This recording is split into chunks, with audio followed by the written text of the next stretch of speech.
Ryan Cole thought he was just saving a stranger from the flames. He had no idea she was Isabella Grant, the billionaire CEO whose empire touched millions.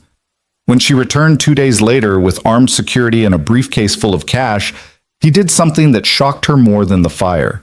He said no. What happened next would change both their lives forever, proving that sometimes the bravest act isn't running into danger. It's staying vulnerable enough to let someone in.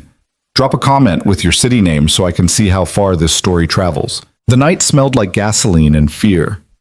Ryan Cole's hands trembled as he gripped the steering wheel, the dashboard clock glowing an accusatory 11:47 p.m. He just finished a double shift at Martinez Auto Shop, his fingernails still black with engine grease, his back screaming from 14 hours bent over car hoods. The radio played some forgettable pop song, but he barely heard it. His mind was already home, imagining Liam asleep in his Iron Man pajamas, Mrs. Chen from next door probably dozing on the couch with her knitting needles still in her hands. Being a single dad meant living in a constant state of low-grade panic. Every minute away from his 8-year-old son felt like tempting fate. Every extra shift was necessary, but terrifying. What if Liam woke up scared? What if there was an emergency? What if? Ryan turned onto Maple Street, his neighborhood of modest ranch houses and chain-link fences, and that's when he saw it. Orange light danced across the sky like some terrible aurora.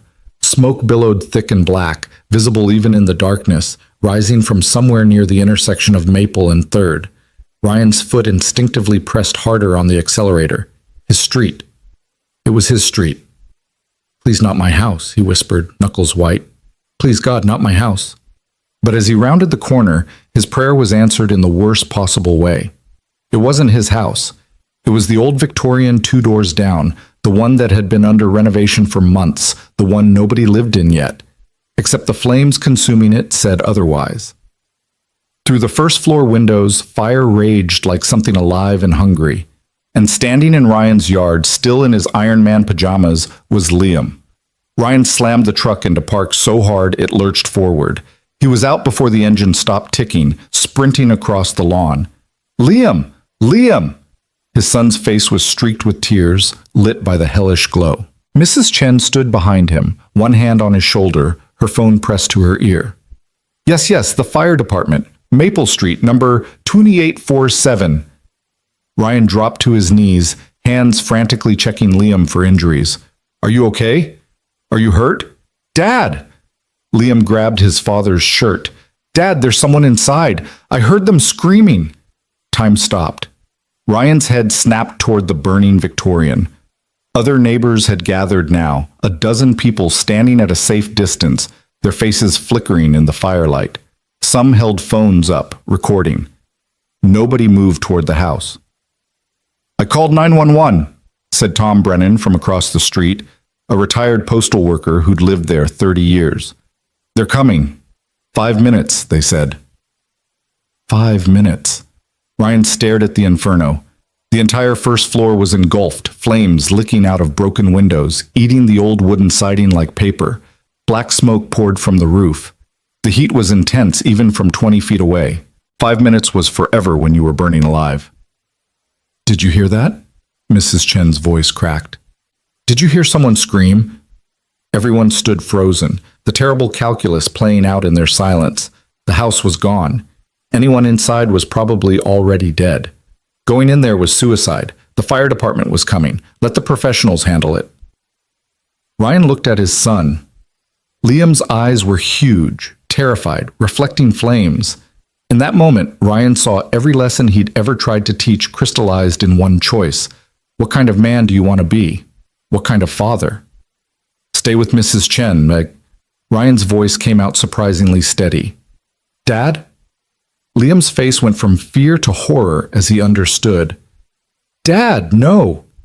"Stay with Mrs. Chen." Ryan pulled off his work jacket, already running toward the house. Behind him, voices erupted in protest. "Ryan, don't be crazy! The fire department is coming. You'll die in there." Maybe. Probably. But Ryan had made his decision in that split second between seeing his son's face and choosing what kind of man he'd die as, if it came to that. The heat hit him like a physical wall 10 feet from the porch. He wrapped his jacket around his head and lower face, leaving just his eyes exposed. The front door hung open, swinging slightly, as if inviting him to hell. Through the gap he could see the interior, a nightmare of orange and black, the wallpaper curling and burning, the old hardwood floor buckling. Someone screamed. It was real. Faint, choked, but real. Ryan took one last breath of cool night air and plunged into the fire. The world became instant, searing pain. The heat wasn't just hot, it was angry, aggressive, attacking every exposed inch of skin. His eyes watered immediately, tears evaporating almost as fast as they formed.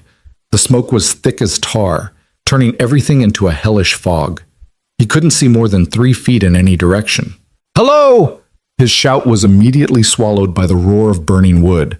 "Can you hear me?" Another scream to his right. Ryan stumbled that direction, one arm held out, feeling his way through the smoke. His lungs already ached. How long had he been inside? 10 seconds? 20? It felt like an hour. His hand hit a wall. He followed it, bent low where the smoke was slightly thinner, where he could almost breathe. The heat was unbearable. He could feel his skin starting to blister. Through gaps in the smoke, he caught glimpses of destruction, furniture ablaze, curtains transformed into sheets of fire, family photos burning in their frames on walls that would soon collapse. Then he saw her. She was crumpled at the base of the stairs, maybe 15 feet away, as if she'd been trying to descend when the smoke overwhelmed her. A woman, 30s or 40s, dressed in what looked like business clothes now stained with soot. Her eyes were closed, her chest barely moving. Around her the fire advanced like a predator, flames crawling across the floor, eating through the banister, consuming everything. Ryan lurched toward her. "Hey! Hey!" She didn't respond. He grabbed her under the arms, trying to lift her. Dead weight. She was completely unconscious, her body limp and impossibly heavy. Ryan got her torso up, but his feet slipped on the scorched floor. They both went down hard. "Come on! Come on!" he gasped, lungs screaming for air that wasn't poison. "Stay with me." A section of the ceiling collapsed behind them, sending up a shower of embers and a blast of heat that felt like it would melt his face off. The front door, their escape route, was barely visible through the smoke, a rectangular suggestion of darkness slightly less dense than the burning hell around them. Ryan got his arms under her again, this time hooking under her armpits and dragging her backward. She was heavier than she looked, or maybe he was just that weak, oxygen-deprived and cooking alive. Each step backward was agony. His arms shook, his vision spotted with darkness at the edges. 5 feet from the door, the woman's hair caught fire. "No!" Ryan dropped her long enough to slap at her head with his jacket, smothering the flames. The smell of burnt hair mixed with everything else. He got his arms around her again, tears streaming down his face now, though whether from smoke or fear or pain, he couldn't tell. 3 feet, 2 feet. He could see people outside now, shadows running around, yelling. Mrs. Chen had her arms wrapped around Liam, holding him back. His son was screaming something Ryan couldn't hear over the roar. 1 foot. The doorframe was on fire, an archway of flames they had to pass through. Ryan didn't think. He just pulled her through it, feeling the heat sear across his back and arms. And then they were falling down the porch steps, tumbling onto the front lawn as the night air hit his lungs like ice water. People swarmed them immediately. Someone threw a blanket over the woman. Someone else was yelling for water. Ryan rolled onto his back, gasping, his entire body one giant burn. Above him, the stars wheeled in a sky turned orange by the dying house. Then Liam's face was there, hovering over him, tears streaming down. "Dad? Dad!" "I'm okay," Ryan croaked, though he definitely wasn't. "I'm okay, buddy." Mrs. Chen appeared beside Liam, her weathered face tight with worry. "Don't move, Ryan. Ambulance is coming." He turned his head, even that small movement was agony, to look at the woman beside him. Someone had her on her side, checking her pulse. Tom Brennan was doing chest compressions. Her face was covered in soot, her hair singed short on one side, her clothes scorched, but her chest rose and fell. Barely, but it rose. "Is she alive?" Ryan managed. "She's breathing," Tom said, not stopping his compressions. "Barely, but breathing." Sirens wailed in the distance, getting closer. Behind them, the Victorian groaned like a dying animal. Part of the second floor collapsed inward with a crash that sent sparks spiraling into the night sky. The fire would consume everything, but it hadn't consumed her. Ryan let his head fall back onto the grass, every breath a knife in his lungs. His hands were bright red, starting to blister. His arms felt like they'd been dipped in acid. But he was alive. She was alive. Why? Liam's voice was tiny, broken. Why did you go in there? Ryan looked up at his son, this beautiful boy who was his entire world, and said the only thing he could think of, because she was there, buddy. Because she was there and I could help. It wasn't poetic. It wasn't even particularly smart. But it was the truth. The ambulance arrived in a screech of brakes and flashing lights. Paramedics swarmed the scene, one team going to the woman, another to Ryan. Someone put an oxygen mask over his face. Someone else was cutting his shirt away, examining the burns. Their voices were professional, calm, discussing treatments and hospitals and degrees of injury. Ryan barely heard them. He was watching the other team work on the woman, seeing them load her onto a gurney, seeing the oxygen mask go over her face. Just before they lifted her into the ambulance, her eyes fluttered open. For just a second, maybe less, her gaze found his across the lawn. Her lips moved behind the oxygen mask. He couldn't hear what she said. Then they had her in the ambulance and the doors were closing and she was gone, sirens wailing as they rushed her to Mercy Hospital. The fire trucks had arrived, firefighters now attacking the blaze with massive hoses, but everyone knew the Victorian was lost. The best they could do was keep it from spreading to the neighbors' houses. "Sir, we need to take you in too," the paramedic told Ryan. She was young, maybe 25, with kind eyes. "You've got second-degree burns on your arms and back, and possible smoke inhalation. You need treatment." "I need to stay with my son." "We can take him too." "No." Ryan pulled the oxygen mask aside, his voice rough as gravel. "No hospitals for him. He doesn't need to see that. Mrs. Chen, can you—" "Of course," the old woman said immediately, her hand on Liam's shoulder. "I'll take him home, make him some tea, stay until you get back." "Dad, I want to go with you." Liam's face was desperate, still terrified. Ryan reached out with one burned hand, ignoring the paramedic's protest, and touched his son's cheek. "I need you to be brave for me, okay? Mrs. Chen will take care of you. I'll be back before breakfast. I promise." "You promised you'd always come home," Liam whispered. "You almost didn't." The words hit harder than the burns. Ryan pulled his son into a careful hug, feeling the small body shake with sobs against his chest. "But I did come home. And I always will. Always, Liam. That's a promise I'll never break." They loaded Ryan into the ambulance finally, Liam watching from Mrs. Chen's arms, the burning house casting everything in hellish light. As the doors closed, Ryan saw his son's face. Scared, proud, confused, angry, loving, all at once. He saw the neighbors standing in clusters, phones still out, probably already posting to social media. He saw the firefighters battling the blaze. He saw the spot on the lawn where the woman had lain, where he'd dragged her from death. Who was she? Why had she been in an abandoned renovation? Would she survive? The ambulance pulled away, and Ryan closed his eyes against the pain, against the adrenaline crash beginning to hit, against everything. He'd gone to work that morning as a single dad mechanic trying to keep his head above water. He'd come home a hero, though he didn't feel like one.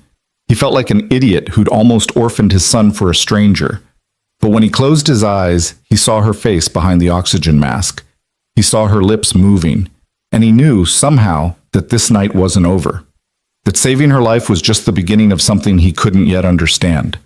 At Mercy Hospital, they treated his burns, gave him IV fluids for smoke inhalation, pumped him full of pain medication that made the world soft and fuzzy at the edges. The attending physician, Dr. Rashid, her name tag said, told him he was lucky. Second-degree burns, yes, but no third-degree. Lung damage, but not permanent.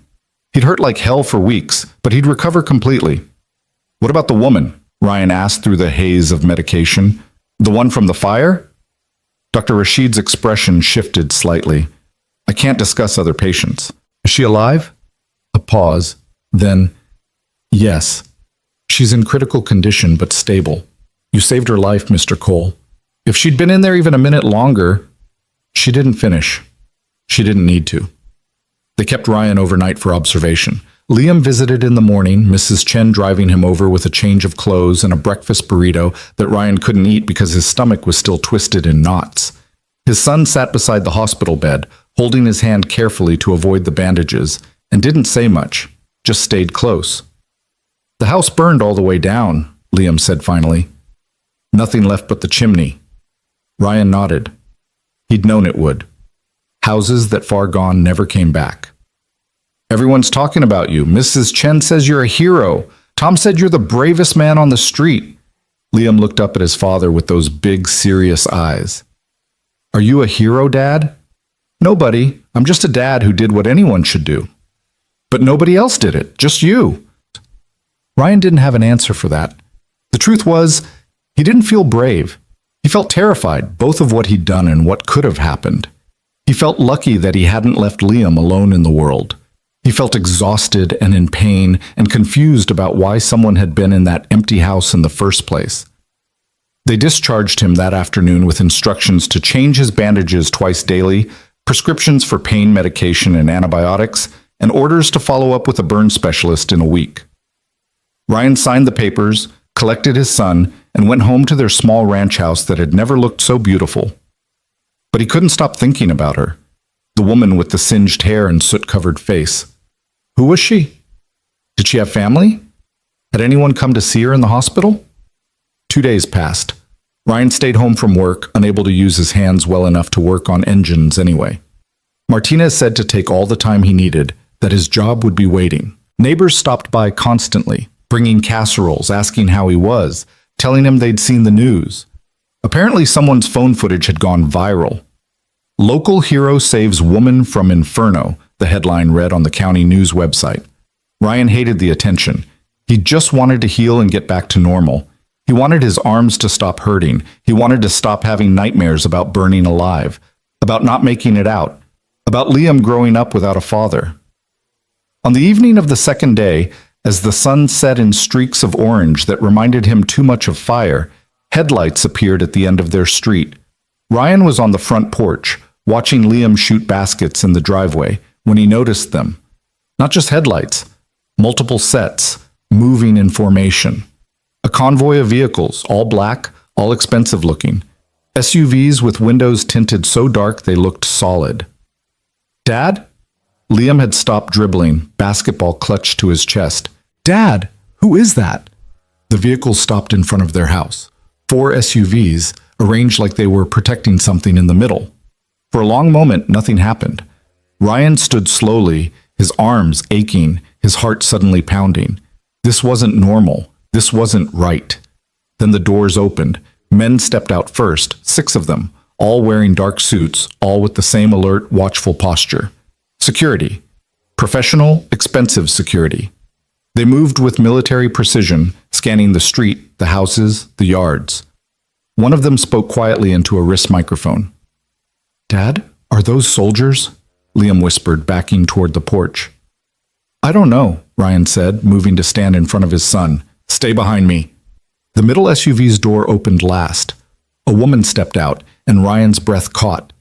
It was her, but not her, not the broken, unconscious woman he dragged from the fire. This woman stood straight and tall, dressed in clothes that probably cost more than Ryan's truck. Her hair, previously singed and damaged, was now cut into a sleek professional style that somehow made the shorter length look intentional, fashionable. Her face, cleaned of soot, was striking. Sharp cheekbones, intelligent eyes, a mouth set in a line that suggested someone used to being obeyed. She looked at the house, his modest, slightly shabby ranch house with its peeling paint and chain-link fence, like she was seeing something from another planet. Then her eyes found Ryan on the porch, and something in her expression shifted. She walked forward, her security team flanking her at a discreet distance. Up close, Ryan could see the small details. A bandage on her left temple, mostly hidden by her hair. The slight stiffness in her movement that suggested her own injuries. The way her hands trembled just barely before she clasped them together. Mr. Cole, she said. Her voice was cultured, educated, the kind of voice that came from prep schools and boardrooms. My name is Isabella Grant. The name hung in the air between them. Ryan knew he should recognize it, that it meant something, but his mind was blank with shock and confusion. Liam, however, gasped. Isabella Grant? From Grant Dynamics? You're that Isabella Grant? The woman's lips quirked into an almost smile. Yes, that Isabella Grant. Ryan looked at his son, then back at the woman. I'm sorry, I don't... Grant Dynamics, Isabella said. We're a technology conglomerate, fire suppression systems, among other things. We're rather large. Rather large, Ryan would learn later, was like calling the ocean rather wet. Grant Dynamics was a multi-billion-dollar empire. Isabella Grant herself was one of the wealthiest women in the country, a self-made billionaire who'd built her company from nothing. Her face was regularly on magazine covers. She'd been profiled in Forbes, Fortune, Time, and Ryan had pulled her from a burning house without having any idea who she was. I don't know what to say, Ryan managed. I didn't know. I just saw someone who needed help. That's precisely why I'm here. Isabella reached into her jacket and withdrew a slim briefcase that one of her security team must have handed her. She opened it, revealing a check. Even from several feet away, Ryan could see the number of zeros.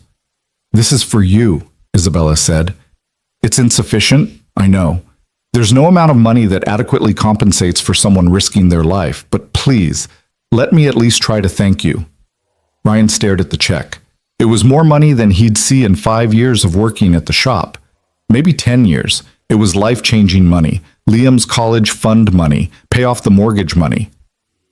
I can't take that, he said. Isabella blinked. I'm sorry?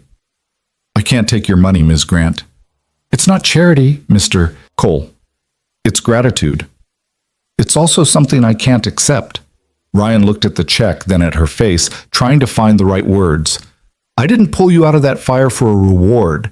I did it because it was the right thing to do, because you needed help, and I was there. Taking money for it feels wrong?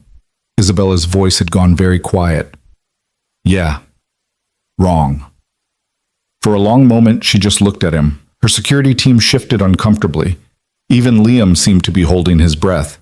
Finally, Isabella closed the briefcase and handed it back without looking. Then tell me what you do need, Mr. Cole. She spread her hand slightly, a gesture that seemed vulnerable despite being surrounded by armed guards. You ran into a burning house for a stranger. You nearly died saving my life. I can't just ignore that. I can't walk away and pretend it didn't matter. So please, tell me what you need. Ryan thought about it. He thought about his son, about the lessons he tried to teach every day. He thought about the kind of world he wanted Liam to grow up in. And he thought about this woman standing in his yard, surrounded by power and wealth, asking what she could do for a mechanic who'd made the simplest choice in the world. My son doesn't need money, Ryan said finally. He needs to see that kindness still matters, that people still help each other without expecting something in return, that being decent is its own reward. He looked at Liam, then back at Isabella. I need him to grow up believing that. So the best thing you can do for me is live. Live well. Be happy. Make the world a little better if you can. That's enough. The words landed like physical blows. Isabella actually stepped back half a step, her face going pale. Her security team exchanged glances. One of them murmured something into his wrist mic. Kindness, Isabella repeated, her voice barely above a whisper. You want me to believe in kindness. I want my son to believe in it, Ryan corrected gently. And I can't teach him that if I turn around and sell my good deed to the highest bidder. Isabella stared at him for what felt like forever. Then, incredibly, she laughed, a short, sharp sound that held more bitterness than humor. I used to believe in kindness once, she said, a long time ago, before I learned how the world really works. Maybe it works different than you think. Maybe. She looked around the neighborhood again, the modest houses, the chain-link fences, the basketball hoop in Ryan's driveway. Or maybe you're just a better person than most, Mr. Cole. I'm not, Ryan said honestly. I'm just a dad trying to set a good example. Isabella opened her mouth, closed it again. For the first time since she'd arrived, she looked uncertain, her armor of wealth and power cracking just slightly. "I should go," she said finally. "But thank you, not just for saving my life, for reminding me that people like you still exist." She turned to leave, her security team already moving to the vehicles. Ryan watched her go, feeling like something important had just happened, though he couldn't articulate what. Then Liam tugged on his sleeve. "Dad," his son whispered urgently. "Dad, you just turned down like $1 million." "I know, buddy." "Are you insane?" Ryan laughed despite himself, wincing as it pulled at his burned skin. "Maybe a little." They watched the convoy drive away, disappearing into the evening. The street returned to normal, just a quiet neighborhood, just a single dad and his son standing on their modest porch. Nothing had changed, really, except maybe everything had.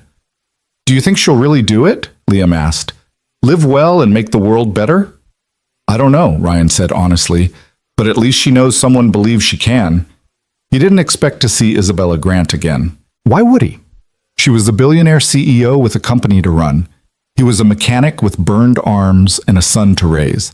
Their worlds had intersected for one brief, terrifying moment, but now they'd diverge again, as worlds do. Ryan Cole had no idea how wrong he was. The next morning arrived with the kind of relentless sunshine that made everything look too bright, too normal. Ryan stood at the bathroom mirror, carefully changing the bandages on his arms while Liam ate cereal at the kitchen table. The burns were healing, pink and angry, but healing. The physical pain was manageable with the medication Dr. Rashid had prescribed. The mental replay of running into that fire, however, played on an endless loop. He'd just finished wrapping fresh gauze around his left forearm when his phone rang. Unknown number. Ryan almost didn't answer, probably another reporter wanting to interview the local hero, but something made him pick up. "Mr. Cole?" A woman's voice, professional and crisp. "This is Sarah Chen, executive assistant to Isabella Grant. Ms. Grant would like to speak with you. Would you be available for a call this afternoon?" Ryan glanced at his reflection, at his work shirt hanging on the back of the door, at the normal life he'd been trying to return to. "I don't think she's quite insistent, sir. It's regarding a matter of some importance." There was something in the woman's tone that suggested refusing wasn't really an option. Ryan sighed. "Fine. What time?" 2 o'clock. She'll call this number directly." The line went dead before Ryan could respond. He stood there holding the phone, feeling like he'd just agreed to something he didn't fully understand. Through the doorway, he could see Liam hunched over his homework at the kitchen table, pencil moving slowly across the page. Normal. Everything was supposed to be normal now. At exactly 2 o'clock, the phone rang again. "Mr. Cole!" Isabella Grant's voice was different than it had been in his yard, less formal, more urgent. "I need to ask you something, and I need you to be completely honest with me." "Okay," Ryan said slowly, settling onto the front porch where Liam wouldn't hear. "Why were you really at that house, the Victorian on Maple Street? Why were you there that night?" The question caught him off guard. "I wasn't at the house. I was driving home from work when I saw the fire." "You weren't there earlier? You didn't see anyone else?" "No, Miss Grant, what's going on?" A long pause. Then, "The fire wasn't an accident. The investigators found evidence of arson. Someone set that fire deliberately, and I was inside when they did." The words hit like ice water. Ryan stood up, pacing across the porch. "Someone tried to kill you? Or scare me? Or send a message? The police aren't sure yet." Her voice was controlled, but he could hear the tension underneath. "I'm telling you this because you saved my life that night, and you deserve to know what you walked into. But I'm also calling because I need your help." "My help? Ms. Grant, I'm a mechanic, not a bodyguard or a detective or—" "I know what you are, Mr. Cole." She cut him off, not unkindly. "You're someone who runs toward danger when everyone else runs away. You're someone who sees a person who needs help and doesn't stop to calculate the cost. That's exactly the kind of person I need right now." Ryan leaned against the porch railing, watching a neighbor walk their dog down the street. Normal life, happening all around him. "What are you asking me to do?" "Come to my facility tomorrow, just to talk. I'm working on something important, something that could save lives the way you saved mine. But I'm stuck. My engineers are brilliant, but they're missing something. They think like machines. I need someone who thinks like a human being. I fix cars, Ms. Grant. I don't know anything about your technology. You knew enough to save my life when millions of dollars of equipment couldn't. Please, Mr. Cole, just one conversation. If you think I'm wasting your time, I'll never bother you again. Ryan closed his eyes, feeling the trap closing around him even as he knew he was going to say yes. One conversation. That's all I'm asking. I'll send a car tomorrow at 9. I can drive myself. Your hands are still healing. Let me at least do this much. Before he could argue, she added, And Mr. Cole? Thank you. For the second time, thank you. She hung up. Ryan stood on the porch, phone in hand, wondering what he'd just agreed to. Inside, Liam called out asking if he wanted to play basketball. Normal life, still there, still waiting, but something had shifted, some invisible line had been crossed, and Ryan couldn't quite convince himself that everything was going to be okay. The car that arrived at 8:50 the next morning was not subtle. It was a black Mercedes with tinted windows, driven by a man in a suit who introduced himself as Marcus and said almost nothing else. Liam pressed his face to the living room window, eyes huge. Dad, that's the coolest car I've ever seen. It's just a car, buddy. Can I come with you? School, remember? Ryan kissed the top of his son's head, grabbed his jacket, and headed out.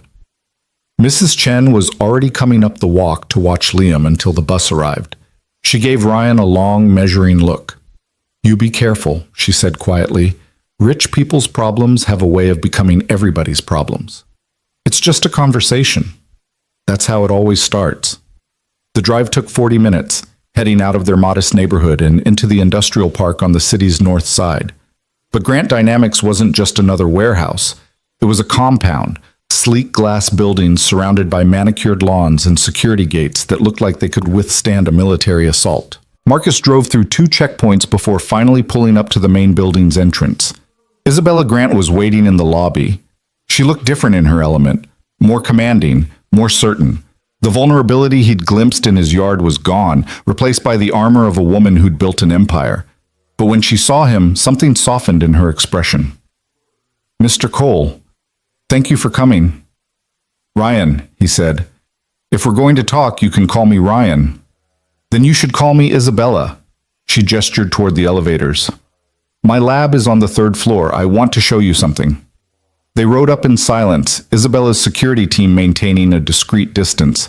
The elevator opened onto a floor that looked like something from a science fiction movie.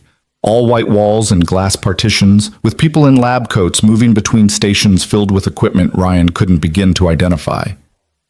Isabella led him to a conference room overlooking the main lab floor. Through the glass, Ryan could see a team of engineers gathered around what looked like a miniature house. A detailed model, maybe 6 feet tall, complete with tiny furniture and working lights. Do you know what the leading cause of fire deaths is? Isabella asked, not waiting for an answer. Smoke inhalation. People die from the smoke before the flames ever reach them. Current fire suppression systems, sprinklers, foam systems, gas suppression, they all react to the fire itself. By the time they activate, the smoke has already done its damage. She pressed a button on the wall, and the miniature house sprang to life. Smoke began pouring from one of the tiny rooms, thick and black, spreading through the model structure. What we're trying to build is a system that detects smoke formation at the molecular level before it becomes visible, before it becomes deadly. A system that can identify the specific chemical signatures of different types of fires and respond with targeted suppression before the flames spread. Isabella's voice was passionate, alive in a way it hadn't been before. If it works, we could reduce fire deaths by 80%. 80%, Ryan. Ryan watched the smoke fill the tiny house, thinking of his own house, of Liam asleep in his Iron Man pajamas. That's incredible. It's also not working. Isabella's shoulders slumped slightly. We've been at this for 3 years. The detection works perfectly in controlled conditions, but in real-world testing, it fails 90% of the time. The system can't differentiate between dangerous smoke and harmless sources, cooking, candles, even heavy dust. It either triggers false alarms constantly or doesn't trigger at all when it should. What do your engineers say? They say we need better algorithms, more processing power, more refined sensors. Isabella turned to face him directly. But I think they're wrong. I think the problem isn't the technology. It's that they're trying to make a machine think like a person, and that's backwards. We need to make it respond like a person. Ryan frowned, trying to follow. I don't understand. When you ran into that house, how did you know where to find me? The smoke was too thick to see. The heat was overwhelming, but you found me anyway. He thought back to that night, to the nightmare of fire and smoke. I heard you scream, and then I followed the layout of the house. Even through the smoke, I could kind of sense where the rooms would be, where someone would try to go. The stairs were the obvious escape route, so that's where I headed. Exactly. Isabella's eyes lit up. You used context, human intuition. You didn't try to analyze the chemical composition of the smoke or calculate optimal search patterns. You thought about where a person would be, what they would do. That's what our system is missing.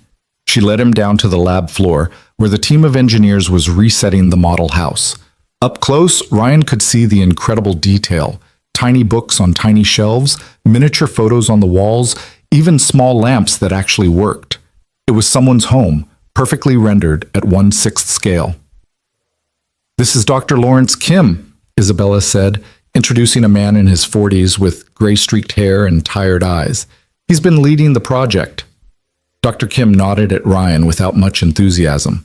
Miss Grant, I really don't think... Humor me, Isabella cut him off. Ryan, I want you to watch the next test and tell me what you see. Not what you think you're supposed to see. Just your honest observation. Dr. Kim sighed but turned to his team. Run scenario 7. The model house came alive again. This time, smoke began in the tiny kitchen, pouring from what looked like a miniature stove. Within seconds, sensors throughout the house lit up, displaying data on screens around the lab. Numbers scrolled past. Chemical compositions, temperature readings, density measurements. The system processed everything, algorithms working to determine if this was a real threat. Finally, a red light flashed. The suppression system activated, releasing a fine mist throughout the tiny house. The smoke dissipated. The test was over. Successful detection and suppression in 8.3 seconds, Dr. Kim announced. Well within acceptable parameters. Now run scenario 7B, Isabella said. Dr. Kim's expression tightened, but he nodded. The team reset the house. This time, when the test started, the smoke looked identical to Ryan. Same location, same density. But the sensors reacted differently. The displays showed the same data, the same chemical signatures. But the system hesitated. 5 seconds passed. 10. The smoke spread through the tiny house, filling the miniature bedrooms. 15 seconds. Finally, the red light flashed. Suppression activated. But it was too late. The smoke had already reached every room. What was different? Ryan asked. Nothing, Dr. Kim said flatly. That's the problem. Both tests used the same smoke generator, the same fuel source, the same everything. But in test 7, the system responded immediately. In 7B, it delayed. We've run this 100 times with identical results. The system is supposed to learn, to adapt, but instead it's becoming inconsistent. Ryan studied the tiny house, thinking, run it again, but this time tell me what time of day we're simulating. Dr. Kim blinked. I'm sorry? The scenario. In the real world, what time would it be? Morning? Evening? The engineers exchanged glances. Finally, Dr. Kim said, Scenario 7 is meant to simulate 6 p.m. on a weekday, dinner preparation time. 7B simulates 10 p.m. And people cook dinner at 6 p.m. but not usually at 10, Ryan said slowly, pieces clicking together in his mind. So when the system detects smoke from the kitchen at 6, it's unsure because that's normal. But at 10, kitchen smoke is unusual, so it should respond faster. Except it's doing the opposite. Dr. Kim's eyes widened. The learning algorithm. It's been trained on thousands of hours of household data. It knows that evening hours have more ambient smoke from cooking, so it's programmed to be more cautious during those times to avoid false alarms. But that means it's slower to respond when real danger happens during dinner time, Isabella finished, when most people are actually home and at risk. We've been focused on eliminating false positives, Dr. Kim said, a mix of excitement and frustration in his voice. We were so worried about the system triggering unnecessarily that we made it too conservative during high activity periods. But that's exactly when people need it most. The team erupted into discussion, engineers pulling up data models and arguing over algorithms. Isabella pulled Ryan aside, away from the controlled chaos. "Do you see now why I needed you here?" she said quietly. "They're brilliant people, but they've been so deep in the technology that they forgot to think about the humans using it. You saw it in 30 seconds. I just asked a simple question. That's my point. Sometimes the simple questions are the ones nobody thinks to ask." She hesitated, then added, "I want to hire you." Ryan laughed. "To do what? I don't know anything about technology." "You know about people. You know about real-world situations and practical thinking. I need someone on this team who isn't an engineer who can ask the stupid questions that turn out not to be stupid at all." When Ryan started to protest, Isabella held up a hand. "Not full-time, just consultant work. Come in a few times a week. Look at what we're doing. Give your perspective. I'll pay you more than the auto shop, and you can still work there part-time if you want." "Isabella, I appreciate this, but I'm not offering this out of gratitude, Ryan. I'm offering it because you're valuable. What you did just now, that's going to save lives, actual human lives. Don't you want to be part of that?" Ryan looked through the glass at the team of engineers, now excitedly reconfiguring their model. He thought about Liam, about teaching his son that kindness mattered. But maybe kindness wasn't just about individual acts. Maybe it was also about building systems that protected people, about using whatever skills you had to make the world a little safer. "I need to think about it," he said finally. "Fair enough. Take all the time you need." Isabella handed him a card with her personal cell number written on the back. "But Ryan, I meant what I said in your yard. I used to believe in kindness once. Being around you makes me want to believe in it again. Whatever you decide, thank you for that." Marcus drove Ryan home in the same silent efficiency. But as they pulled onto Maple Street, Ryan saw something that made his blood run cold. The charred remains of the Victorian were still there, a black skeleton of what had once been a home. And standing in front of it, taking photos, was a man in an expensive suit. "Stop the car," Ryan said. Marcus pulled over smoothly. Ryan got out, his heart pounding for reasons he couldn't quite articulate. The man with the camera looked up as Ryan approached, his expression carefully neutral. "Can I help you?" the man asked. He was maybe 50, with silver hair and the kind of expensive watch that cost more than Ryan's truck. "I live here," Ryan said, gesturing to his house 2 doors down. "Who are you?" "Gerald Hoffman. I'm with Pinnacle Development." He extended a hand that Ryan didn't shake. "We're looking into purchasing this lot. It's not for sale." "Everything's for sale, Mr. Cole." "And no, not everything is." Ryan crossed his arms, ignoring the pull on his healing burns. "That house burned down 3 days ago. Someone nearly died. You're already circling like a vulture?" Hoffman's smile didn't waver. "I understand you're upset. It was a terrible tragedy. But the property owner wants to sell, and we're interested in the location. Once the investigation concludes, we'll clear the remains and build something new, something better." "The investigation?" Ryan latched onto the word. "You mean into the arson?" For just a second, something flickered in Hoffman's eyes. "I'm sure I don't know what you mean. The fire marshal's report isn't complete yet. But you know it was arson. I know that properties in this neighborhood are undervalued, Mr. Cole, and I know that Pinnacle Development is prepared to make very generous offers to homeowners who want to sell." He pulled a card from his wallet. "If you're interested in discussing your own property, give me a call." Ryan took the card only to crush it in his fist. "I'm not interested, and I'm going to be watching this lot. If I see anyone trying to rush the investigation or intimidate the owner into selling, I'm going to make noise about it." Hoffman's pleasant expression finally cracked. "That would be unwise. These are complicated business matters. People who interfere sometimes find themselves facing complicated consequences." "Is that a threat?" "It's advice, from someone who knows how things work." Hoffman walked back to his Mercedes, not unlike the one that had driven Ryan that morning, and drove away without another word. Ryan stood in the street, his mind racing. It couldn't be coincidence. Isabella Grant nearly dying in a house fire, and now a development company rushing in to buy the property. But what was the connection? And why would anyone target a billionaire CEO in his neighborhood? His phone rang. Isabella. Ryan, where are you? Marcus said you got out on Maple Street. I'm home. Isabella, do you know a company called Pinnacle Development? A pause. Yes, they're one of our competitors. Why? One of their executives was just here at the burned house taking photos. He made it pretty clear they want to buy the property, and he wasn't happy when I questioned him about it. Gerald Hoffman. Isabella's voice had gone sharp. Silver hair, expensive suit, drives a black Mercedes. That's him. Get inside your house right now. Lock the doors. I'm sending security. Isabella, what's going on? Pinnacle isn't just a competitor. They've been trying to acquire Grant Dynamics for 2 years. When I refused to sell, they started playing dirty, industrial espionage, patent challenges, spreading rumors to damage our stock price. If Hoffman was at that house, she trailed off, then spoke to someone else. Yes, send a team to the Cole residence immediately. Full security detail. You think Pinnacle set that fire? Ryan asked, his stomach dropping. You think they tried to kill you?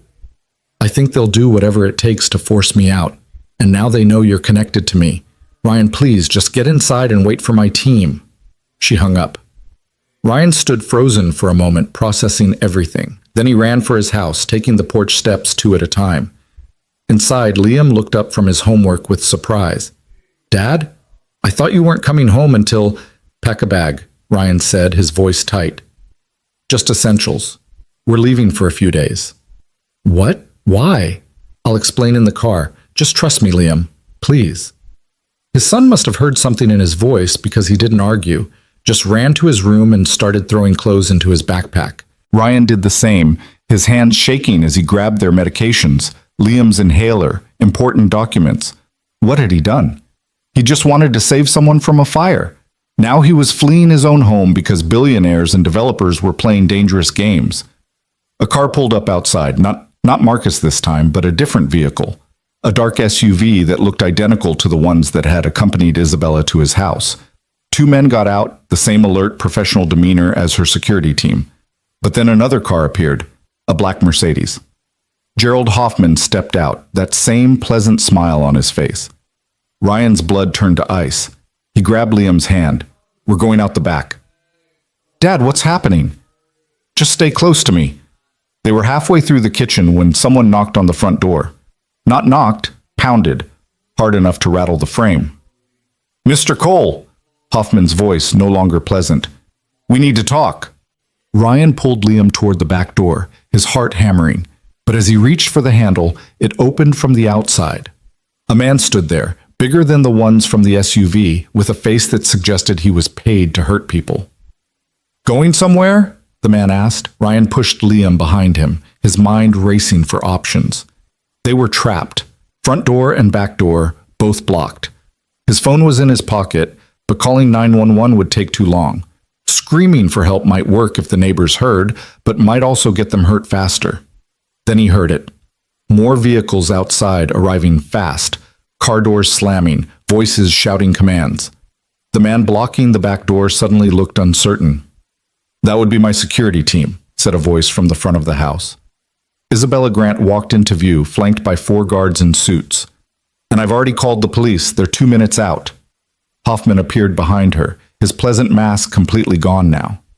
Miss Grant, what a surprise. Is it? Isabella's voice was cold steel. You tried to kill me 3 days ago. Did you really think I wouldn't figure it out? Did you think I wouldn't protect the man who saved my life?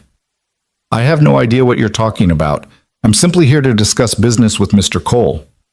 With 3 of your thugs? That's quite a sales pitch. Isabella moved fully into the house, her security team spreading out in a practiced formation. The big man at the back door quietly retreated. Here's what's going to happen, Gerald. You're going to leave, all of you, and then you're going to pray that the fire marshal and the police don't find enough evidence to charge you with attempted murder. You can't prove anything. Maybe not. But I can make your life very, very difficult. I can file lawsuits that tie up Pinnacle for years. I can use every connection I have to ensure you never get another building permit in this city. I can make you radioactive in the business community. She smiled, and and it was terrifying. Or you can walk away right now and hope I decide the fight isn't worth my time. Your choice. Hoffman stared at her for a long moment. Then, without another word, he turned and walked out. His men followed. Through the front window, Ryan watched them drive away. The police arrived 90 seconds later, just as Isabella had predicted. Ryan gave a statement, told them about Hoffman's veiled threats, about seeing him at the burned house. The officers took notes, said they'd look into it, but Ryan could see the skepticism in their eyes. Rich people's problems, like Mrs. Chen had said. When they finally left, Isabella turned to Ryan and Liam. Her armor had cracked again, showing the frightened woman underneath. "I'm sorry," she said quietly. "I'm so sorry. I never meant to bring this to your door." "It's not your fault," Ryan said automatically. But even as he said it, he wondered if that was true. He'd chosen to run into that fire. He'd chosen to engage with Isabella afterward. Every choice had led here, to his son scared and confused, to men threatening them in their own home. "I want you to come stay at one of my properties," Isabella said. "Just until we know for sure that Hoffman and Pinnacle back off. It's secure, comfortable. Liam can still go to school. I'll have drivers take him. Please, let me keep you safe." Ryan wanted to refuse, wanted to insist they'd be fine, that he could protect his son himself. But looking at Liam's frightened face, at the windows where dangerous men had been minutes ago, he knew he'd be lying. "Okay," he said, "but just for a few days, until things settle down." Isabella nodded, relief visible on her face. "Thank you for trusting me." They packed quickly, gathering what they'd need for a short stay. As they loaded into one of Isabella's SUVs, Mrs. Chen came out of her house, her face creased with worry. "You be safe," she told Ryan, gripping his hand. "And you remember, you saved that woman's life. That's good karma. It'll protect you." "I hope you're right," Ryan said. The SUV pulled away from Maple Street, from the modest ranch house that Ryan had fought so hard to keep after his wife died. In the rearview mirror, he could see the charred skeleton of the Victorian, a reminder of how quickly everything could burn. Beside him, Liam sat quietly, his backpack clutched on his lap. "Dad, are we in danger?" Ryan wanted to lie, to comfort him, but he'd always promised his son the truth. "I don't know, buddy, but we're going to be smart, and we're going to stay close to people who can help us, and we're going to be okay." "Because of the woman you saved?" "Yeah, because of her." Liam processed this, then asked the question Ryan had been dreading. "Do you wish you hadn't saved her? Would things be easier if you'd just stayed in the truck that night?" Ryan looked out the window, at the city passing by, at the normal people living their normal lives. He thought about the choice he'd made, running into that fire, and all the consequences that had followed. The burns on his arms, the attention, the job offer, the threats, everything that had spiraled out from that one decision. "No," he said finally. "I don't wish that. She's a person, Liam. Her life matters. And yeah, things are complicated now, but that doesn't mean saving her was wrong. Sometimes doing the right thing is complicated. That doesn't make it any less right." His son nodded slowly, seeming to accept this. "Okay. But Dad? Next time maybe just call 911 first." Despite everything, Ryan laughed. "Deal, buddy. Deal." The property Isabella took them to wasn't what Ryan expected. He'd imagined some sterile fortress-like compound. Instead, it was a beautiful craftsman house on the outskirts of the city, surrounded by trees, with a yard big enough for Liam to run around. Security was present but discreet. Cameras hidden in the eaves, guards patrolling the perimeter but staying out of sight. "This is my personal retreat," Isabella explained as she showed them inside. "I bought it years ago when the company was driving me crazy. Somewhere to escape and just breathe. You'll be safe here." The interior was warm, lived in, full of comfortable furniture and bookshelves. Nothing like the sterile luxury Ryan had expected from a billionaire's property. In the kitchen, there was even a coffee mug sitting by the sink with a tea stain inside, as if Isabella had been here recently and forgotten to clean up. "There are 3 bedrooms upstairs," Isabella continued. "Take whichever you want. The fridge is stocked. Internet password is on the router. Make yourselves at home." "You're not staying?" Ryan asked. I have to get back to the office, deal with the fallout from Hoffman's little visit. But security will be here 24/7, and I'll check in constantly. She knelt down to Liam's level. Hey, I know this is scary and confusing, but your dad is the bravest person I've ever met, and I'm going to do everything I can to keep both of you safe, okay? Liam nodded, not quite meeting her eyes. Okay. After Isabella left, Ryan and Liam explored the house in silence. Liam claimed the bedroom with the window seat overlooking the garden. Ryan took the one next door, small and simple, with just a bed and a dresser and a single photograph on the wall. The photograph stopped him cold. It showed a young girl, maybe 12, standing with an older man in firefighter gear. They were laughing at something off camera, his arm around her shoulders. The man had Isabella's eyes. The girl had Isabella's smile. Her father, the one she'd mentioned that day in his kitchen, the one who died pulling her from a fire. Ryan stood there for a long time, staring at that frozen moment of happiness, understanding for the first time why Isabella had built an entire company around fire prevention. She wasn't trying to control what couldn't be controlled, like she'd said. She was trying to save everyone else's fathers, everyone else's daughters. His phone buzzed, a text from Isabella. Thank you for trusting me. Get some rest. We'll figure this out. Ryan typed back, I saw the photo in the bedroom. I understand now. 3 dots appeared, dancing as she typed, then disappeared, then appeared again. Finally, he would have liked you. You remind me of him. Ryan didn't know what to say to that, so he just sent back a simple, I'm honored. That night, after Liam had fallen asleep in the unfamiliar bedroom, Ryan stood at the window looking out at the dark garden. Somewhere out there, Isabella's security team kept watch. Somewhere in the city, Gerald Hoffman was plotting his next move. Somewhere in the ashes of that Victorian, the truth about what happened was waiting to be uncovered. And here, in this quiet house that smelled like cedar and safety, Ryan Cole tried to figure out how his life had changed so completely in just 3 days. His phone rang. Isabella again, calling late. I can't sleep, she admitted without preamble. I keep thinking about what Hoffman said to you, that people who interfere face complicated consequences. Ryan, I need you to understand what you're caught up in. Pinnacle Development doesn't just want to buy my company. They want to destroy it, and they've already shown they're willing to kill for it. Then we go to the police. We make them investigate. With what evidence? Hoffman was at the burned house taking pictures. That's not illegal. He came to your home to talk business. Also not illegal. He brought security because he's a wealthy man in a rough neighborhood. She sighed. That's how they work. Everything legal, everything defensible, until suddenly someone's dead and it looks like an accident. So what do? We be smarter than them. We finish Project Phoenix, the fire detection system. We make it work so well that Pinnacle's competing systems become obsolete. We win in the market, not in the shadows. She paused. And we keep you and Liam safe while we do it, which means I need to ask you something, and I need you to really think about your answer. What? Work with me, not as a consultant, as a partner. Help me finish this project, and I'll give you equity in the technology. If it works, when it works, you'll have enough money to never worry again. Liam's college fund, your mortgage, everything, you'll be set. Isabella, I told you, this isn't about the money. Not really. It's about building something that matters. You asked me to make the world a little better. Let me do it. Let us do it together. Her voice dropped. Please, Ryan. I can't explain it, but I feel like you being in that fire wasn't an accident. Like you were supposed to save me so we could do this. Does that sound crazy? Maybe, Ryan admitted, but I'm starting to think crazy is relative.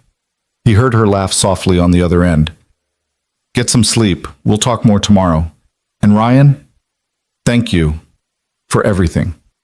After she hung up, Ryan checked on Liam one more time, watching his son sleep peacefully in the unfamiliar bed. 8 years old, and already being pulled into a world of billionaires and corporate warfare and threats in the night, but also being pulled into a world where ordinary people could build extraordinary things, where a mechanic could help save lives, where kindness could change everything. Ryan thought about the choice ahead of him. Go back to the auto shop and hope Hoffman and Pinnacle forgot about them, or step forward into whatever Isabella was offering with all its danger and promise. He thought about his wife, gone 3 years now, and what she would have said. She'd always been the brave one, the dreamer. She'd have told him to take the leap. He thought about Liam and what lessons this would teach him. That you run from danger, or that you face it when the stakes are worth it. Finally, he thought about the fire, about Isabella's unconscious body in his arms, about choosing to run into the flames when everyone else stood frozen. Some choices you only got to make once. Some moments to find everything that came after. Ryan made his decision. Tomorrow, he'd tell Isabella yes. Not for the money, not for the adventure, but because she was right. He'd been meant to save her, and maybe, together, they could save a whole lot more. Outside, the night was quiet. Inside, two people slept safely under the watch of guards they'd never see. And somewhere between those two worlds, Ryan Cole stood at the window, a single dad who'd pulled a woman from a fire and found his whole life transformed. The really terrifying part? He had a feeling this was just the beginning. Morning arrived with the smell of coffee and the sound of Liam's laughter drifting up from downstairs. Ryan descended to find his son sitting at the kitchen island, eating pancakes, while one of Isabella's security guards, a woman named Torres with kind eyes and a service weapon visible at her hip, flipped more on the griddle. "Your kid says you make terrible pancakes," Torres said without turning around. "I'm defending your honor." "My dad burns everything," Liam confirmed cheerfully, syrup on his chin. "Even cereal somehow." "That was one time, and the milk was expired," Ryan protested, but he was smiling. The normalcy of the moment felt like oxygen after drowning. His phone buzzed. "Isabella. Can you come to the facility at noon? Something you need to see." Ryan texted back his agreement, then spent the morning with Liam, trying to pretend everything was normal. They played video games. They did homework. They avoided talking about why they were hiding in a stranger's house while armed guards watched the perimeter.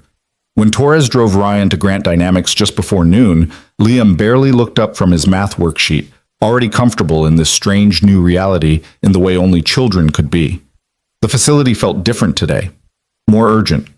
Ryan could feel it the moment he walked through the door, engineers moving faster, voices more animated, an electric tension in the air. Isabella met him in the lobby, and he immediately saw that something had changed.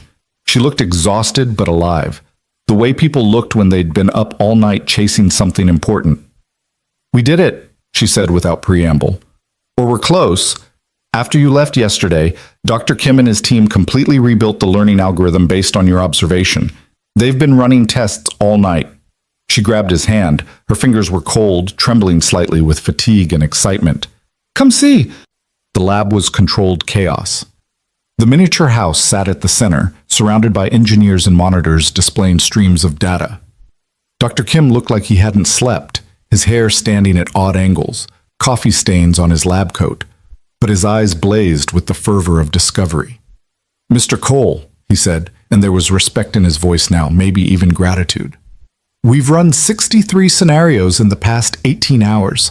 Kitchen fires, electrical fires, candle accidents, even someone smoking in bed. The system correctly identified and responded to every single one in under 5 seconds. "Every single one?" Ryan asked. "That's impossible, we thought," Dr. Kim interrupted. "But we stopped trying to make the system perfect at eliminating false positives. Instead, we programmed it to think about context the way you described. Time of day, location in the house, patterns of normal activity. It's not just detecting smoke anymore. It's understanding the environment." Isabella pulled up a chair beside the model house. "Show him scenario 47. Dr. Kim nodded to his team. The lights in the miniature house shifted to simulate early morning, maybe 6 a.m., that gray pre-dawn time when the world was still half asleep. Then smoke began to drift from the tiny bedroom, thin and lazy, the kind that came from someone who'd fallen asleep with a cigarette. The sensors throughout the house lit up immediately. Data streamed across the monitors, and within 3 seconds, the system activated. Not with the aggressive suppression they'd seen in earlier tests, but with something gentler. A soft alarm, lights flashing in sequence toward the bedroom, and a targeted release of suppressant only in the affected room. "It knows this is a bedroom fire at dawn," Dr. Kim explained. "High probability of someone asleep and unable to evacuate. So it prioritizes 2 things, waking them up with the alarm and lights, and controlling the fire without filling the entire house with suppressant that might disorient them further. Ryan watched the tiny scenario play out, thinking about real people in real houses, about fathers and mothers and children who might wake up confused and scared. It's trying to save them, not just stop the fire. Exactly, Isabella said softly. That's what we were missing all along. We were building a system to fight fires. We should have been building a system to save people.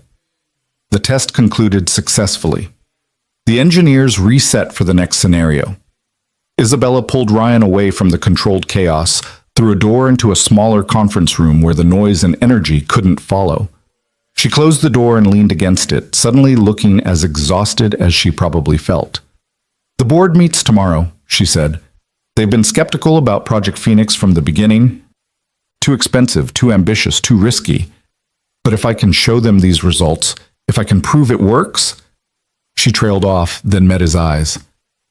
I need you there. Isabella, I'm not a businessman or an engineer. The reason it works, she finished. You're the human element that made the difference. The board needs to see that. They need to understand that sometimes the solution isn't more technology. Sometimes it's more humanity. Ryan thought about Liam, safe at the house with Torres. He thought about his old life at the auto shop, simple and predictable and safe. He thought about the choice he'd made last night, standing at that window, deciding to step forward instead of back. Okay, he said. I'll be there. Isabella's shoulders sagged with relief. Thank you. I know I keep saying that, but I mean it every time. Thank you, Ryan. You said last night that you felt like me being in that fire wasn't an accident, like I was supposed to save you. Ryan leaned against the conference table. I've been thinking about that. About your father. Her expression shuddered immediately, walls going up. What about him? He died saving you from a fire, and you've spent your whole life building systems to prevent what happened to him from happening to others. But maybe, Ryan chose his words carefully, maybe it's not just about prevention. Maybe it's about making sure that when the worst happens, people like him, people who run toward danger, have the best chance of succeeding, of coming home. Isabella was quiet for a long moment. When she spoke, her voice was thick with emotion. He didn't come home. He got me out. But he went back in for our neighbor's cat. A stupid, scared cat. The house collapsed before he made it out. She looked away. For years I was so angry at him, for dying over a cat, for leaving me. But he couldn't help it. That's who he was. He saw something that needed saving and he didn't calculate the odds. He just acted. Like I did. Like you did. She met his eyes again, tears threatening but not falling. When I woke up on that lawn and saw you lying there, covered in burns, your son screaming for you, I saw my father. I saw that same impossible choice between safety and conscience. And I realized that I'd been trying to build systems that would make that choice unnecessary. But that's wrong. People like you and him, you'll always make that choice. The best I can do is make sure you survive it. Ryan didn't know what to say to that. The weight of it pressed against his chest, the knowledge that he'd become a symbol of something larger than himself, a reminder of someone she'd lost. It was too much responsibility, too much meaning attached to what had been a split-second decision. But maybe that was the point. Maybe all the important decisions were split-second, made without time to consider consequences or symbolism or meaning. You just saw someone who needed help, and you either acted or you didn't. Everything else came after. Tell me about the board meeting, he said, changing the subject to something more manageable.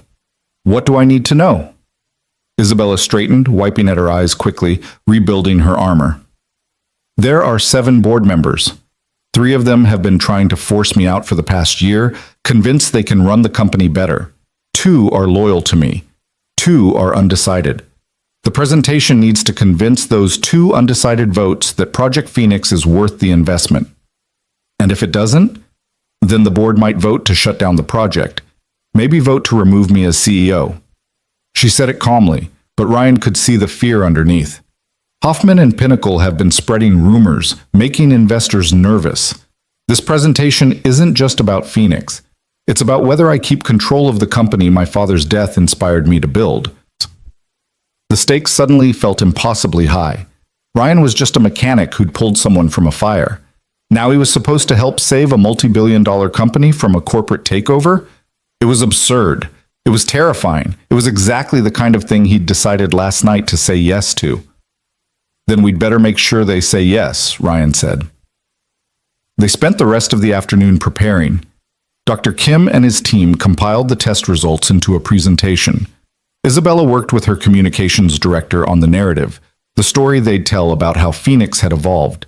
And Ryan sat in the corner feeling increasingly out of his depth, until Isabella pulled up a chair beside him. "You're not going to give a speech," she said, reading his anxiety. "You're just going to answer questions honestly. When they ask why the system works now when it didn't before, tell them what you told me. When they ask why we need a mechanic on an engineering team, tell them about context and human intuition. Just be yourself, Ryan. That's all I'm asking." What if being myself isn't enough? It was enough to save my life. It'll be enough for this. Torres picked him up at 5, driving him back to the house where Liam had apparently spent the day teaching the security team how to play Minecraft. Ryan found his son in the living room, 3 heavily armed guards watching intently as he explained the finer points of redstone engineering. "Your kid's a natural teacher," Torres said, grinning. "Martinez hasn't played a video game in 20 years and now he's building automated farms." That night, after Liam fell asleep, Ryan sat in the unfamiliar bedroom staring at his phone. He should call someone. Mrs. Chen to check on his house.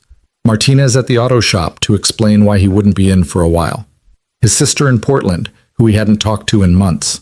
Instead, he found himself looking at photos of his wife.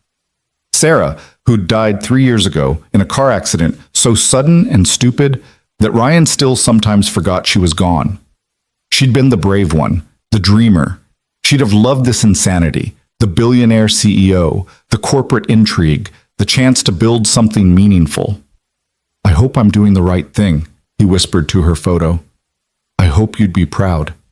His phone rang. Isabella calling late again. "Can't sleep?" he asked. Apparently that's a thing now. She sounded tired but wired, that same electric energy from earlier. "I keep running through tomorrow's presentation, trying to anticipate every question, every objection. I'm driving myself crazy. Want to know what I'm doing? Tell me." Talking to a photo of my dead wife, asking if she'd approve of me getting mixed up with a billionaire and her corporate drama. Isabella laughed, a real laugh that sounded surprised out of her. "What do you think she'd say? That I'm an idiot, but she loves me anyway. That sometimes the craziest choices are the right ones. That life's too short to play it safe." Ryan looked at Sarah's frozen smile. She died on her way home from the grocery store. No warning, no goodbye. 1 minute she existed, and the next she didn't. Ever since then, I've been so careful, so focused on keeping Liam safe, on not taking risks, on just surviving. But maybe that's not what she'd want. Maybe she'd want me to live. Is that what this is? Living? I think so. Terrifying, expensive, dangerous living. But living. He paused. What about you? Is this living or just surviving? Isabella was quiet for so long he thought she might have hung up. Finally, I don't know anymore. I built this company to honor my father, to prevent what happened to him. But somewhere along the way it stopped being about saving lives and started being about winning. About being successful enough that I could prove his death meant something. And now Hoffman is trying to take it all away, and I'm realizing I don't even know if I want to keep fighting for it. But you are fighting. Why? Because you reminded me why it mattered. Standing in your kitchen, telling me that kindness still exists. I hadn't felt that in years, Ryan. Hope. Real, actual hope that the world could be better. Her voice cracked slightly. I'm fighting because I want to be the person you think I am. Does that make sense? It made perfect sense. Terrifying, vulnerable, honest sense. Tomorrow's going to work out, Ryan said. The board's going to see what I see, that you're building something that matters. That Phoenix isn't just technology, it's proof that we can make the world a little less dangerous, a little kinder. And if they don't see it, then we make them see it, together. After they said goodnight, Ryan lay in the dark thinking about second chances. He'd gotten one when that fire hadn't killed him. Isabella had gotten one when he'd pulled her out. Maybe this whole crazy situation was about giving second chances to each other, the chance to be brave again, to believe again, to build something meaningful again. The board meeting was scheduled for 10 a.m. Torres drove Ryan and Isabella to Grant Dynamics headquarters, a gleaming tower downtown that made Ryan feel even more out of place in his button-down shirt and khakis. Isabella wore armor today, a severe black suit, her hair pulled back sharply, every inch the powerful CEO. But in the elevator up to the executive floor, she grabbed his hand and squeezed once, quickly, a gesture of fear and gratitude that reminded him she was still human under all that polish. The boardroom was exactly what Ryan expected, a long mahogany table, leather chairs, walls of windows overlooking the city. 7 people were already seated, ranging from a woman in her 70s with sharp, calculating eyes to a young man who couldn't be much over 30, probably a tech investor who'd bought his way onto the board. Isabella introduced Ryan to each of them, and he saw the skepticism immediately. These were people who dealt in billions, who made decisions that affected thousands of employees and millions of customers. And here was a mechanic in off-the-rack clothes, supposedly essential to their most ambitious project. Shall we begin? The elderly woman, Margaret Chen, board chairwoman, gestured to the presentation screen. Ms. Grant, I understand you have an update on Project Phoenix. What followed was the most intense hour of Ryan's life. Isabella presented the test results with clinical precision, walking the board through the evolution of the system, the breakthrough that had come from reconsidering the human element. Dr. Kim joined via video conference to answer technical questions. The data was impressive, even Ryan could see that. Success rates in the high 90s, response times faster than any competing system, costs that would make mass production feasible. But the 3 hostile board members weren't convinced. This is all very impressive in a laboratory, said one of them, a man named Barrows with silver hair and a smug expression. But you've been promising results for 3 years, Ms. Grant. 3 years and hundreds of millions of dollars, that works with human intuition. Mr. Cole's insight changed everything. Barrows turned to Ryan with barely concealed disdain. Mr. Cole, no disrespect, but you're a mechanic. What possible insight could you offer to a team of engineers with advanced degrees? Ryan felt his face flush, but Isabella's hand on his arm steadied him. This was what they'd prepared for. Just be honest, just be himself. I'm a dad, Ryan said, and when my son was learning to ride a bike, I could have explained the physics of balance and momentum and center of gravity. But that's not what helped him learn. What helped was me saying, if you start to fall, just pedal harder. Simple advice based on instinct, not calculation. That's what your engineers were missing. They were so focused on the physics that they forgot about the kid on the bike. The room was silent. Then Margaret Chen smiled slightly. Interesting analogy, but can you give us something more concrete? Ryan glanced at Isabella, who nodded encouragement. Your system was trying to be perfect. 0 false alarms, 100% accuracy. But humans don't work that way. We're okay with being wrong sometimes if it means we're right when it really matters. A smoke detector that goes off because you burn toast is annoying, but you tolerate it because you know it'll save your life if there's a real fire. Your system needed to learn that same tolerance. Stop being afraid of being wrong and start prioritizing being right when lives are on the line. Another board member, a woman named Patricia Okonkwo, leaned forward. That's essentially what you told the engineering team? To accept imperfection? I told them to stop thinking about fires and start thinking about people. A fire at 6 p.m. in the kitchen is probably dinner. A fire at 3 a.m. in the bedroom is definitely an emergency. Same smoke, different context, different response needed. The system wasn't accounting for how people actually live. Barrows scoffed. We have data scientists who specialize in exactly that kind of analysis. The idea that they needed a mechanic to point out something so basic, they didn't need me to point it out, Ryan interrupted, surprising himself with his own firmness. They knew all this intellectually, but sometimes you're so deep in the problem that you can't see the obvious answer. I'm not smarter than your engineers. I just had fresh eyes. Fresh eyes that cost us another $100 million in development, Barrows shot back. Ms. Grant, this is exactly the problem. You're making emotional decisions instead of business decisions. You feel grateful to Mr. Cole for saving your life, understandably, but that gratitude is clouding your judgment. Bringing him onto the team, giving him equity, restructuring our most expensive project based on his hunches, they're not hunches, Isabella said coldly. They're insights that have produced measurable results. The test data speaks for itself. The test data shows a short-term improvement in a controlled environment. We need long-term field testing, real-world applications, which will cost another year and another $100 million. Barrows looked around the table.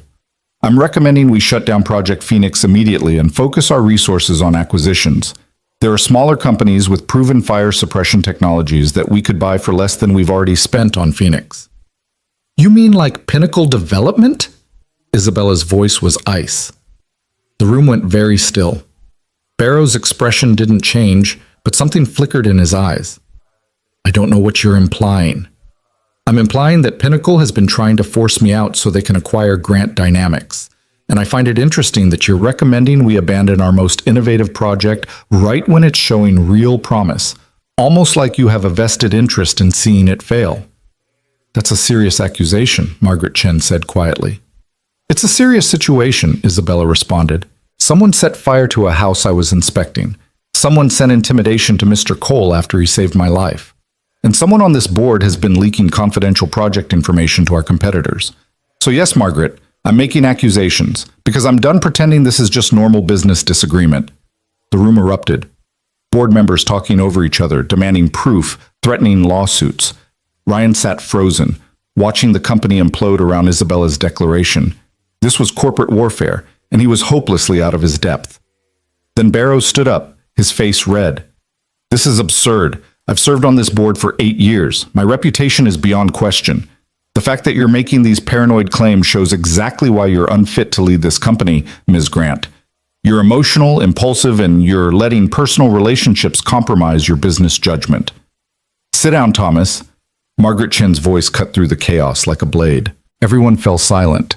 The old woman looked at Barrows with an expression Ryan couldn't quite read. I was wondering when this would come up. I've known about your dealings with Pinnacle for 6 weeks. I've been building a case, gathering evidence. I was planning to address it in executive session next month, but since Ms. Grant has forced the issue, let's address it now. Barrows went pale. Margaret, I don't know what you think you know. I know you've been accepting consulting fees from Pinnacle while sitting on our board. I know you've shared confidential financial information with their executives. I know you've been actively working to undermine Ms. Grant's leadership. Margaret's voice was calm but lethal. What I don't know is whether you were involved in the arson. That's for the authorities to determine. But your time on this board is over, effective immediately. Security will escort you out. 2 guards appeared at the door as if summoned. Barrows looked around the table, seeing no support, no sympathy. This is illegal termination. You'll hear from my lawyers. I'm sure we will. They can contact our legal department. Margaret nodded to the guards, and they escorted Barrows out. His protests echoed down the hall until a door closed, cutting them off abruptly. The remaining board members sat in stunned silence. Finally, Patricia Okonkwo spoke. Well, that was dramatic. Margaret, did you really know for 6 weeks? I had suspicions for longer, concrete evidence for 6 weeks. Margaret looked at Isabella. I apologize for not bringing this to you sooner. I wanted to be absolutely certain before making such a serious allegation. Corporate espionage is difficult to prove. Is Pinnacle behind the fire? Isabella asked. I don't have proof of that, but Thomas's involvement with them establishes a pattern of aggressive behavior. The authorities are investigating. Margaret folded her hands on the table. Now, setting aside that mess, let's return to Project Phoenix. I've reviewed the test results and I'm impressed. But Thomas raised a valid concern, even if his motives were corrupt. We need field testing, real-world applications. Ms. Grant, what's your timeline? Isabella exhaled slowly, composure returning. 6 months for initial field trials. We have relationships with fire departments in 3 cities willing to test prototypes. Another 6 months to refine based on their feedback. Then we can begin production. And if the field trials fail, then we shut it down, Isabella said, the words clearly painful. If it doesn't work in real-world conditions, it doesn't work. But I believe it will. Because it's not just technology anymore. It's technology that understands people. Margaret looked at Ryan. Mr. Cole, you've been quiet during all of this drama. Do you believe Project Phoenix will succeed? Every eye in the room turned to him. Ryan thought about the miniature house, about smoke and fire, and split-second decisions. He thought about his son, about teaching him that building things that mattered was worth the risk. He thought about Isabella's father running back into a burning house for a scared cat because that's what decent people did. Yes, he said simply, because it's not about perfect technology. It's about giving people like firefighters and fathers the best chance to do their jobs and come home alive. That's worth 6 months of field testing. That's worth the risk. Patricia smiled. Well said. I vote we approve the field testing phase, 6 months with monthly progress reports. If results are promising, we move to production. If not, we shut down the project with no recriminations. One by one, the other board members voted. The two loyal to Isabella voted yes immediately. The undecided board members looked at each other, then both voted yes. With Barrows gone, the vote was unanimous. Margaret stood, signaling the meeting's end. Ms. Grant, you have your 6 months. Don't waste them. Mr. Cole, it was interesting to meet you. Perhaps there's something to this idea of bringing fresh eyes to old problems. As the board filed out, Isabella sagged slightly, the adrenaline draining. We did it. You did it, Ryan corrected. I just sat there looking confused. You gave them something to believe in. That's more than data and projections. That's hope. She looked at him with an expression he couldn't quite read. Thank you, Ryan. Again. They left the boardroom together, walking through the executive floor where assistants pretended not to stare. In the elevator, finally alone, Isabella leaned against the wall and closed her eyes. I thought I was going to lose everything today, she admitted quietly. The company, Phoenix, all of it, and then Margaret exposed Barrows, and suddenly I have 6 months to prove this works. You'll prove it. We'll prove it, she corrected, opening her eyes. You're part of this now, for better or worse. The elevator doors opened onto the lobby. Outside, the city continued its normal rhythm. People walking, cars passing, life happening everywhere. Ryan thought about his own small life, his house on Maple Street, his job at the auto shop. All of it waiting for him, unchanged. Except he had changed, and he couldn't go back to pretending he hadn't. Isabella, he said as they reached the exit. That night in the fire, when you woke up on the lawn, what did you say? I saw your lips move, but I couldn't hear you. She stopped, her hand on the door. For a moment, she didn't answer. Then, so quietly he almost didn't hear. I said, please don't let me have survived this for nothing. I thought I was dying, and all I could think was that my father had died saving me, and if I died now, his sacrifice would have been meaningless. But then I realized I wasn't dying. You'd saved me, and I had to figure out what to do with this second chance. Have you figured it out? I'm starting to. She looked at him with those intelligent, haunted eyes.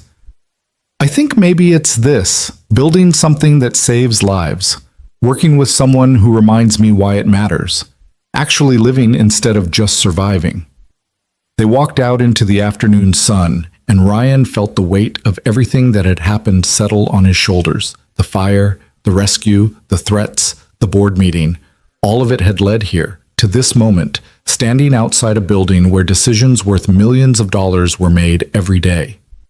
His phone rang. Torres. From the house.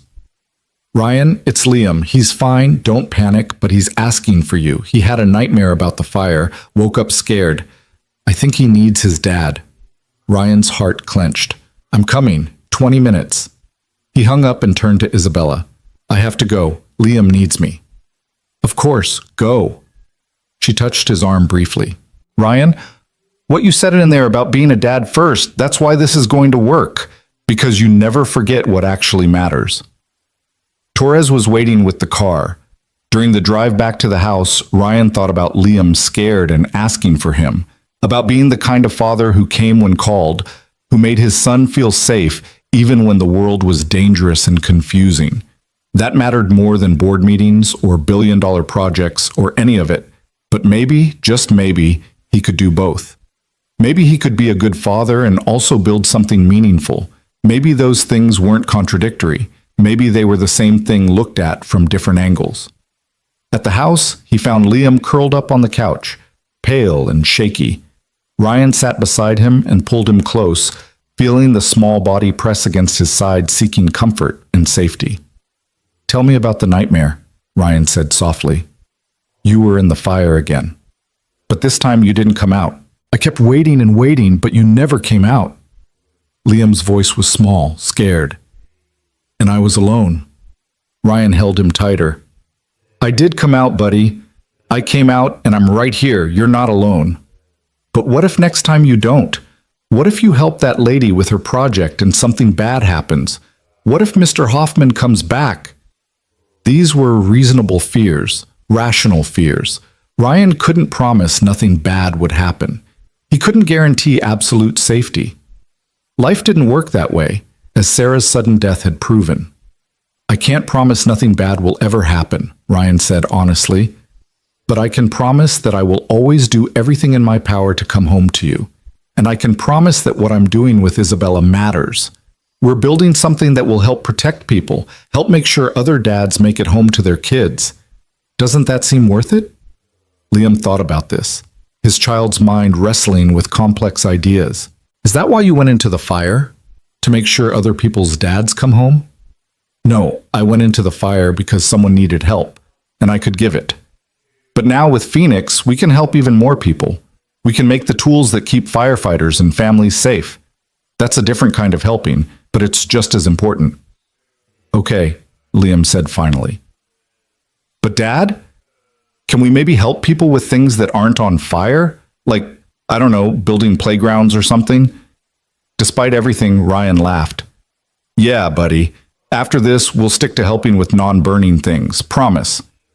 They sat together on the couch, father and son, while outside the guards patrolled and the world continued its complicated dance of danger and beauty. Ryan thought about the next 6 months, about field trials and refinements and proving Phoenix worked, about keeping his son safe while building something meaningful, about honoring Sarah's memory by actually living instead of just carefully surviving. His phone buzzed, a text from Isabella. "How's Liam?" "Better. Scared, but better. How are you?" "Terrified, hopeful, grateful. All of it at once. Get some rest, Ryan. 6 months starts tomorrow." 6 months to change everything. 6 months to prove that a mechanic's intuition could save lives.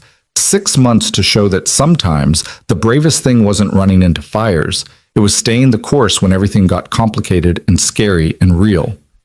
Ryan looked down at his son, now drowsy against his shoulder, and made a silent promise to him and to Sarah and to himself. He would see this through. He would help Isabella build something meaningful. And he would make sure that Liam grew up seeing that his father was someone who kept his promises, who helped people, who made the world a little bit better. Even if it scared him. Even if it was hard. Especially because it was hard. Because that's what fathers did. That's what decent people did. They showed up. They did the work. They built things that mattered. And sometimes, if they were very lucky, they found themselves surrounded by people doing the same thing. The 6 months became a blur of early mornings and late nights, of Ryan splitting himself between two worlds that should have been impossible to bridge. 3 days a week, he worked at Grant Dynamics, sitting in on engineering meetings where people threw around terms like thermal imaging arrays and predictive algorithm modeling, while he tried to translate everything back into human terms. The other days, he returned to Martinez Auto Shop, his hands remembering the familiar weight of wrenches and the smell of engine oil, keeping himself grounded in the life he'd built before everything changed. Liam adapted with the resilience of children. They'd moved back to the house on Maple Street after 2 weeks, once the police confirmed that Barrows had been working alone and Pinnacle had backed off after the exposure. But things were different now. Security cameras watched their street. Torres still checked in daily. And sometimes Ryan would catch his son watching him with an expression that was too old, too knowing, the look of a child who'd learned that safety was always conditional. It was December now, 3 months into the field trials, and the results were better than anyone had dared hope. The fire departments in Chicago, Seattle, and Austin had installed Phoenix prototypes in select residential areas, neighborhoods that had high fire rates but couldn't afford the luxury fire suppression systems that protected wealthy districts. The data coming back was remarkable. Response times averaging 4.2 seconds, 0 deaths in homes with the system installed, a 94% reduction in property damage from fires that did occur. But the real stories were in the details, in the lives that showed up as statistics in Dr. Kim's reports. Like the family in Chicago's South Side, a mother, 3 kids, and an elderly grandmother who'd survived a space heater fire at 2 a.m. because Phoenix had detected the smoke before they'd even smelled it, had guided them out with sequential lighting, had contained the blaze to a single room. Or the veteran in Seattle who'd fallen asleep smoking, whose life was saved by the system's ability to differentiate between cigarette smoke and mattress fire, responding with enough force to suppress the flames, but gentle enough not to traumatize someone already struggling with PTSD. Ryan had read every incident report, had memorized the names and stories. They weren't just data points to him. They were proof that sometimes crazy ideas worked, that sometimes a mechanic's intuition about how people actually lived could save lives just as surely as running into burning buildings. Isabella had been right there beside him the entire time, working herself to exhaustion, her armor cracking more with each passing week. She'd started calling him late at night again, not to discuss business, but just to talk. About the pressure from the board, about her fears that Phoenix would fail, about the memories of her father that surfaced every time they reviewed another successful save. Ryan found himself looking forward to those calls, found himself opening up about things he'd kept locked away since Sarah died.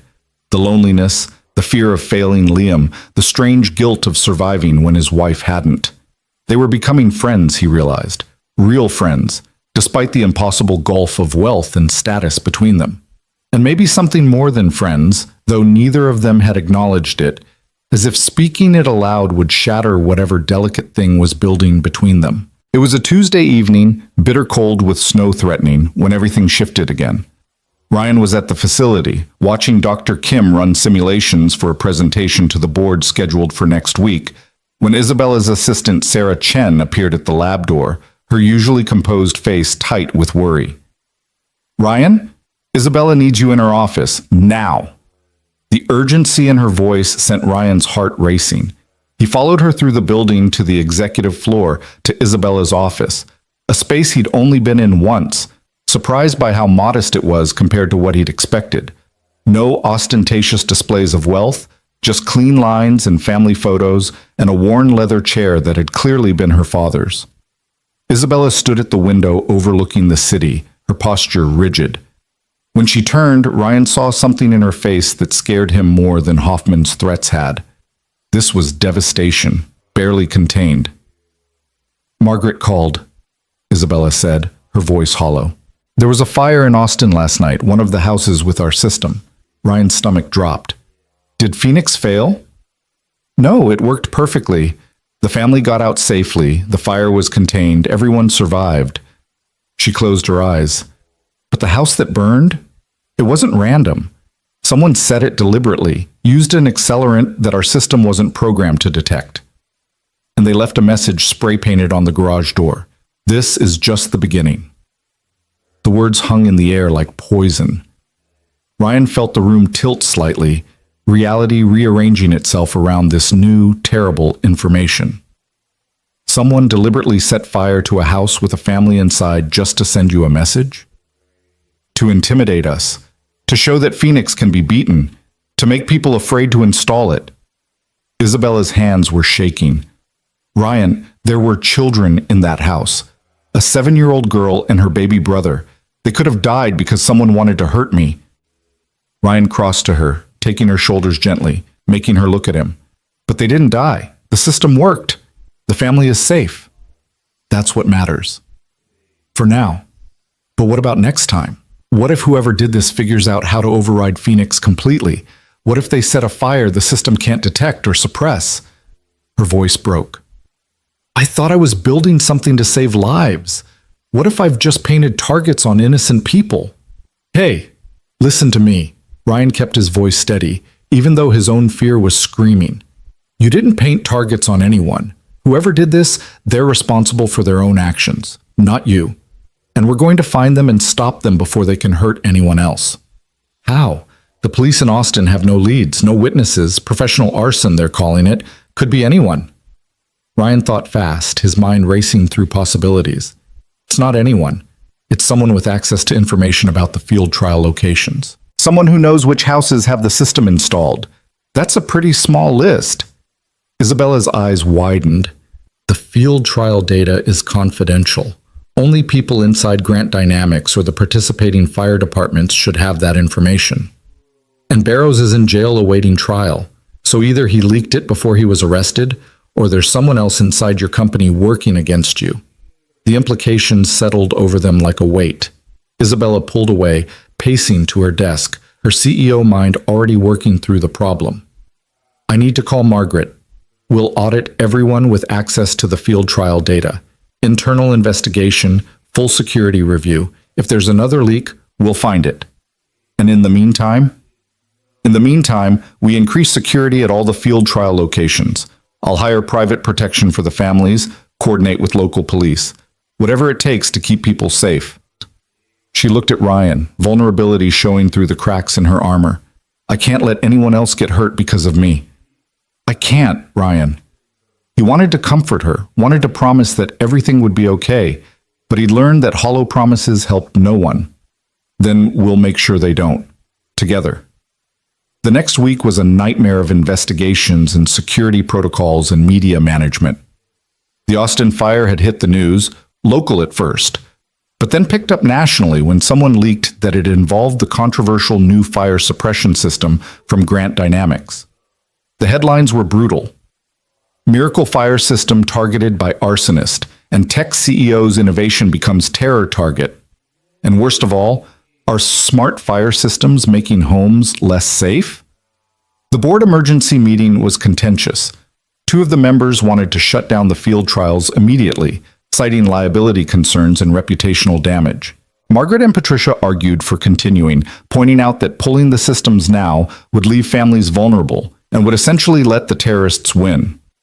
Ryan sat quietly, watching Isabella hold her ground against people who commanded billions, watched her refuse to back down even as the pressure mounted. We don't even know who did this, one board member argued. It could be Pinnacle, it could be a competitor, it could be some anti-technology extremist. Until we know, we're exposing both the company and innocent families to danger. So we should abandon the families who are relying on Phoenix? Isabella's voice was ice. Explain to them that we're removing their protection because protecting them became inconvenient for our liability insurance. That's not fair. Nothing about this is fair, Isabella cut him off. But we have an obligation to the people we convinced to trust us. We told them Phoenix would keep them safe. I'm not pulling it now because someone made a threat. That's exactly what they want. For us to fail, for fear to win. Margaret intervened before the argument could escalate further. We'll vote. All in favor of continuing the field trials with enhanced security measures? The vote split 4-3 in favor of continuing. It was enough, barely. But Ryan could see the toll it took on Isabella. The knowledge that half her board had been willing to abandon the project, that she'd won by the narrowest possible margin. After the meeting, Isabella disappeared into her office and didn't come out for hours.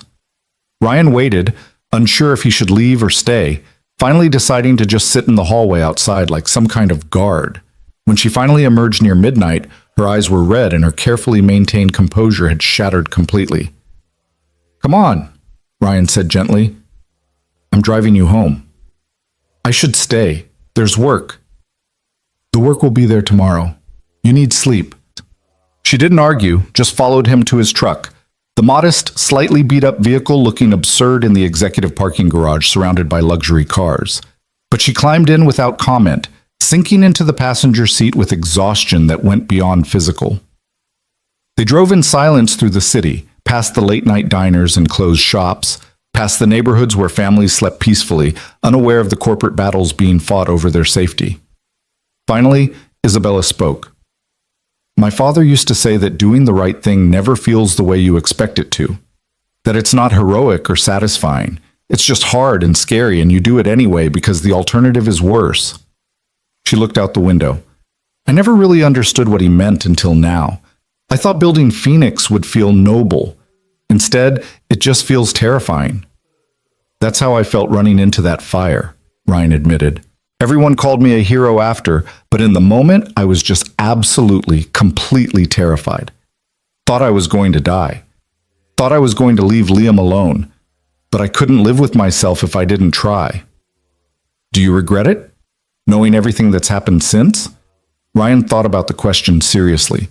The burns that had taken weeks to heal, the threats from Hoffman, the late nights and stress and fear for Liam's safety, the way his simple life had become infinitely more complicated. No, he said finally, because on the other side of all that fear and complication, there's you, there's Phoenix, there's families in Chicago and Seattle and Austin who are alive because we didn't give up. That's worth being scared for. Isabella turned to look at him, really look at him, and Ryan felt something shift in the air between them. How do you do that? Stay so certain when everything's falling apart. I'm not certain. I'm terrified most of the time. But I've got Liam watching me, learning how to be a man from what I do, so I can't fall apart. I have to keep going, keep believing it matters, because he needs to see that the world rewards decency, even when it feels like it doesn't. That's a lot of pressure for one person. Yeah, Ryan smiled despite himself. But you know what? I don't think I'm carrying it alone anymore. He pulled up to Isabella's house. Not the craftsman retreat where he and Liam had stayed, but her primary residence, a beautiful modern home in an upscale neighborhood. Security lights blazed across the property. Cameras tracked their arrival. Even here, safety was a carefully maintained illusion. Isabella didn't immediately get out. She sat with her hand on the door handle, not moving, clearly working through something in her mind. Finally, would you like to come in? Just for a minute? I know it's late, but I don't want to be alone right now. The vulnerability in her voice made Ryan's chest ache. Sure. Let me text Mrs. Chen. Let her know I'll be a little later. Isabella's house was as beautiful inside as out. All clean lines and warm wood and art that probably cost more than Ryan's entire house. But there were personal touches too, photos of her father in his firefighter gear, a worn baseball glove in a display case, books piled on every surface, half read and clearly loved. Coffee, Isabella offered, already moving to the kitchen. Or something stronger? Coffee's good.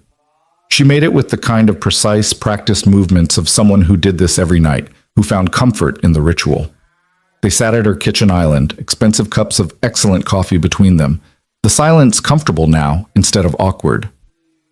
Can I ask you something personal? Isabella said after a while. Sure. Your wife, Sarah, how did you know it was okay to let someone else in after she died?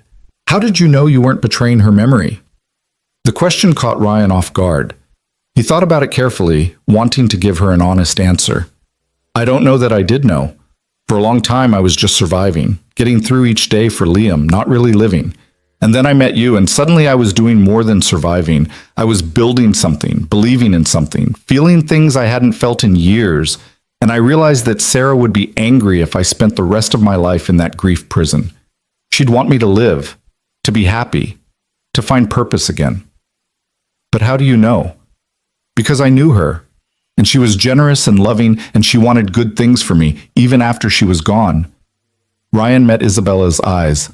Your father ran back into a burning building for a cat. A cat, Isabella.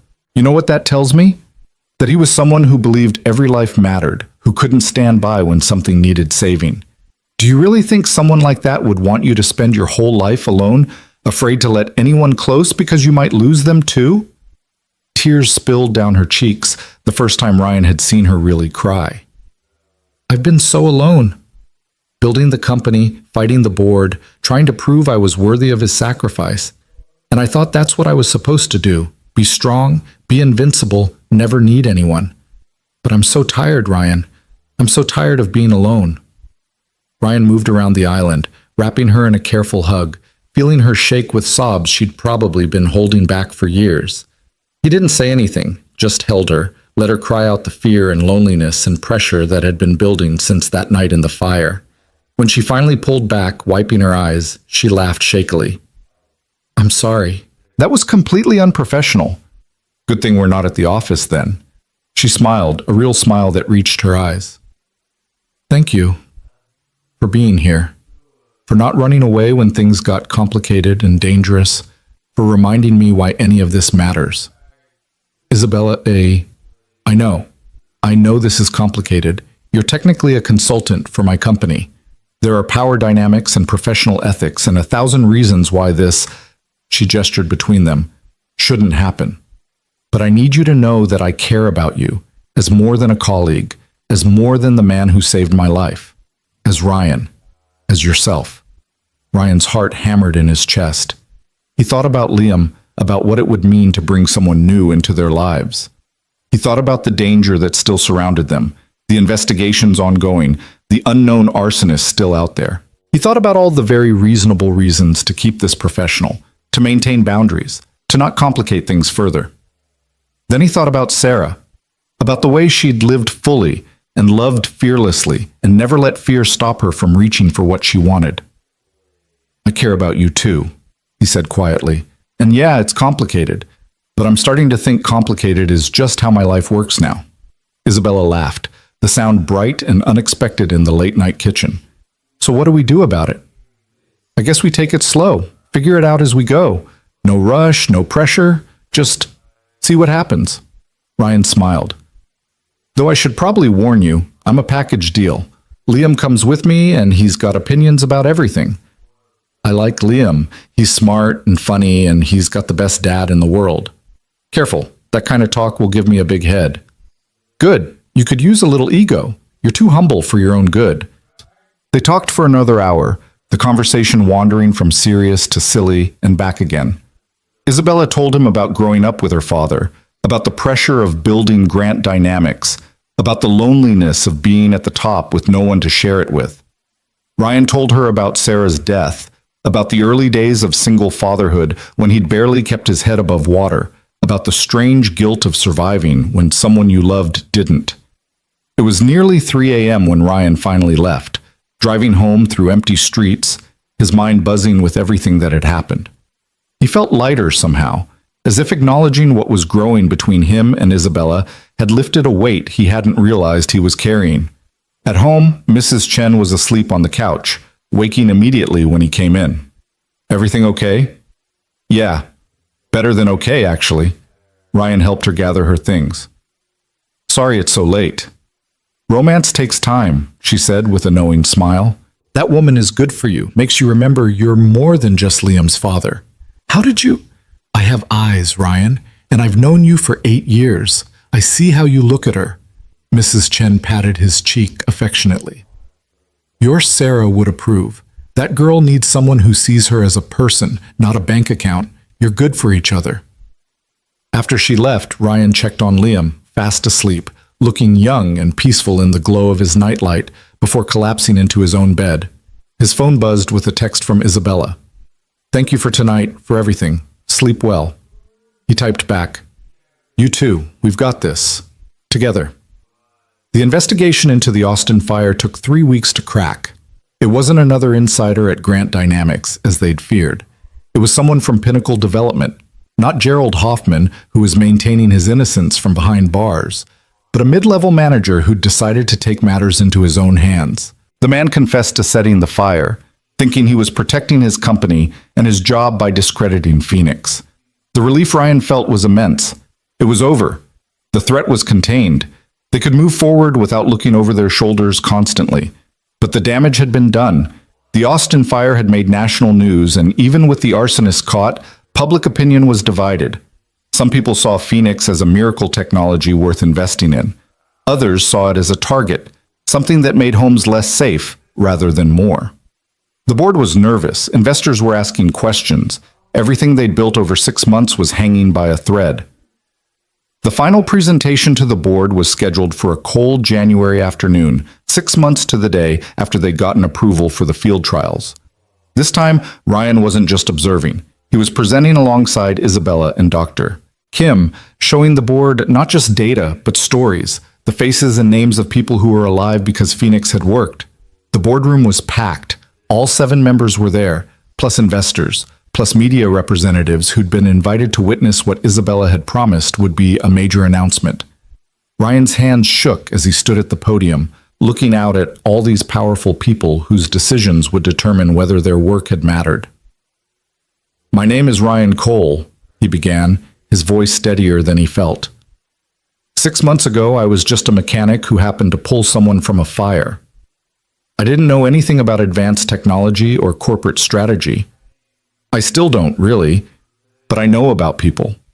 And I know that every number in Dr. Kim's data represents a real person, someone's parent or child or friend who got to wake up this morning because Phoenix worked.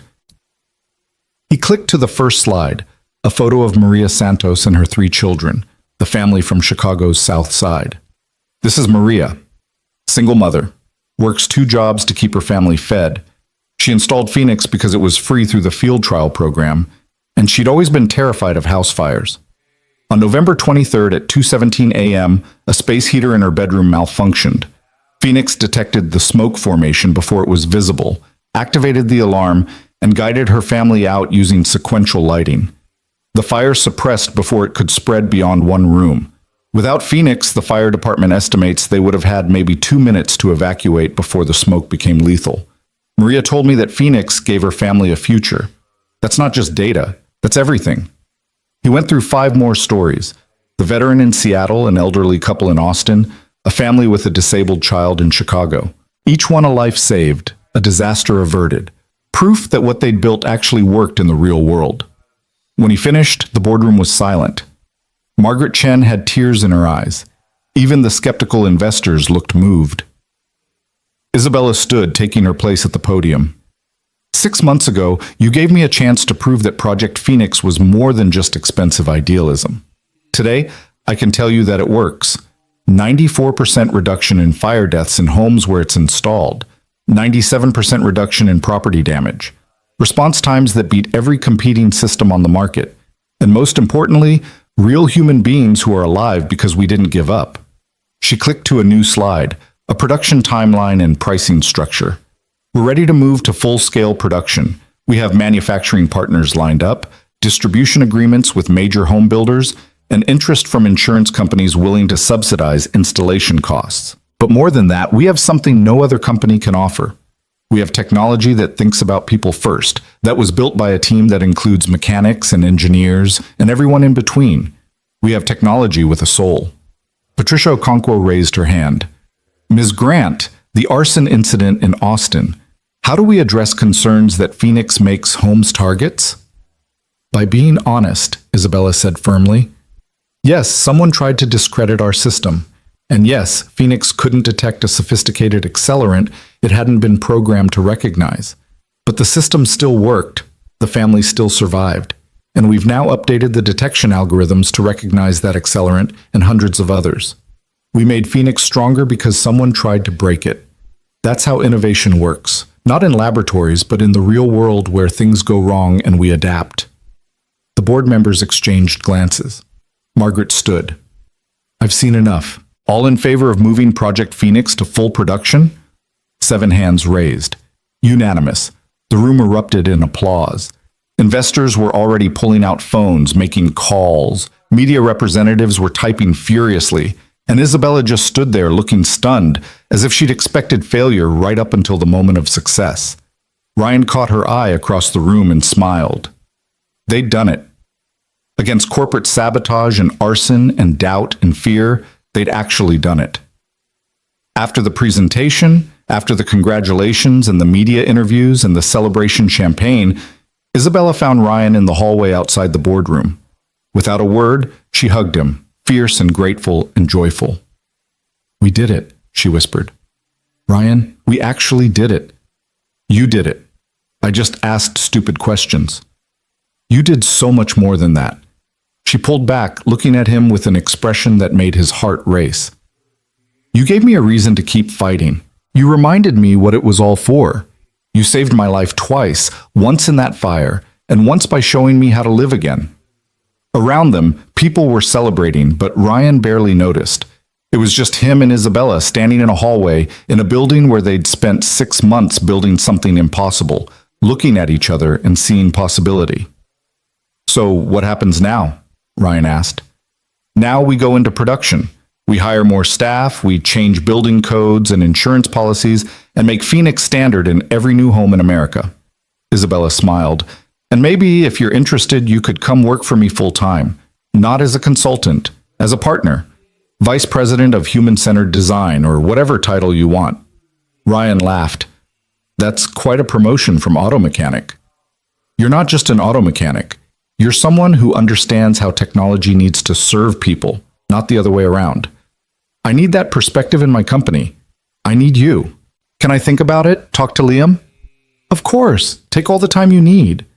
Isabella squeezed his hand.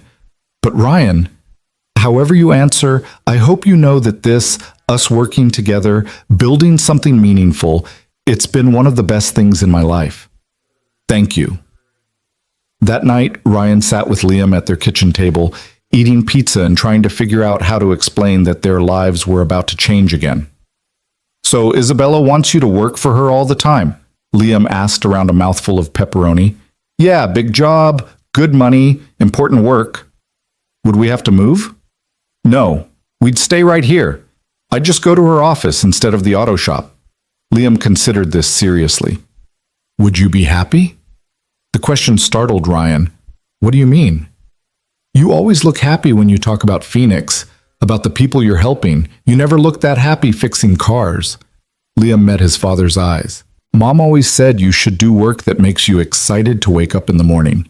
Does Phoenix do that? Ryan felt his throat tighten with emotion. 8 years old, and his son was already wiser than most adults. Yeah, buddy, it does. Then you should do it. Take the job. Help Isabella save more people. Liam grinned. Plus, she's pretty, and she likes you. And you like her. I'm not stupid, Dad. When did you get so smart? I've always been smart.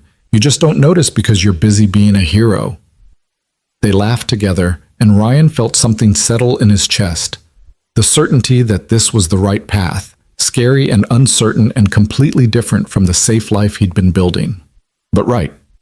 He called Isabella that night after Liam had gone to bed. I talked to Liam, he said. He thinks I should take the job, says I look happy when I talk about Phoenix. Smart kid. He could hear the smile in her voice. So is that a yes? That's a yes, on one condition. Name it. We take this thing between us slow, really slow. Liam's been through a lot, and I won't bring someone into his life unless I'm sure it's serious and lasting. Can you be patient with that? Ryan, I've waited my whole life for someone who sees me as a person instead of a bank account. I can wait a little longer to do things right. She paused. But just so we're clear, I'm very serious about you, about us. I'm not going anywhere. Good. Neither am I. They talked for another hour, making plans for his transition to Grant Dynamics, discussing how to navigate the relationship without making it awkward for the team, dreaming about where Phoenix could go next. It felt natural, comfortable, like something they'd been doing for years instead of months. When Ryan finally hung up and got ready for bed, he caught his reflection in the bathroom mirror. He looked different than he had 6 months ago. Older maybe, but also more alive. There was light in his eyes that had been missing since Sarah died. Purpose. Hope. Future. He thought about that night in October, about seeing flames and making the split-second decision to run toward danger instead of away. About dragging Isabella from the fire and collapsing on the lawn, certain he'd just made a terrible mistake. That choice had changed everything, had brought danger and complication and fear into his carefully controlled life. But it had also brought meaning, purpose, connection, the chance to build something that would save lives for generations. And maybe, just maybe, it had brought love back into his life when he'd thought that door was closed forever.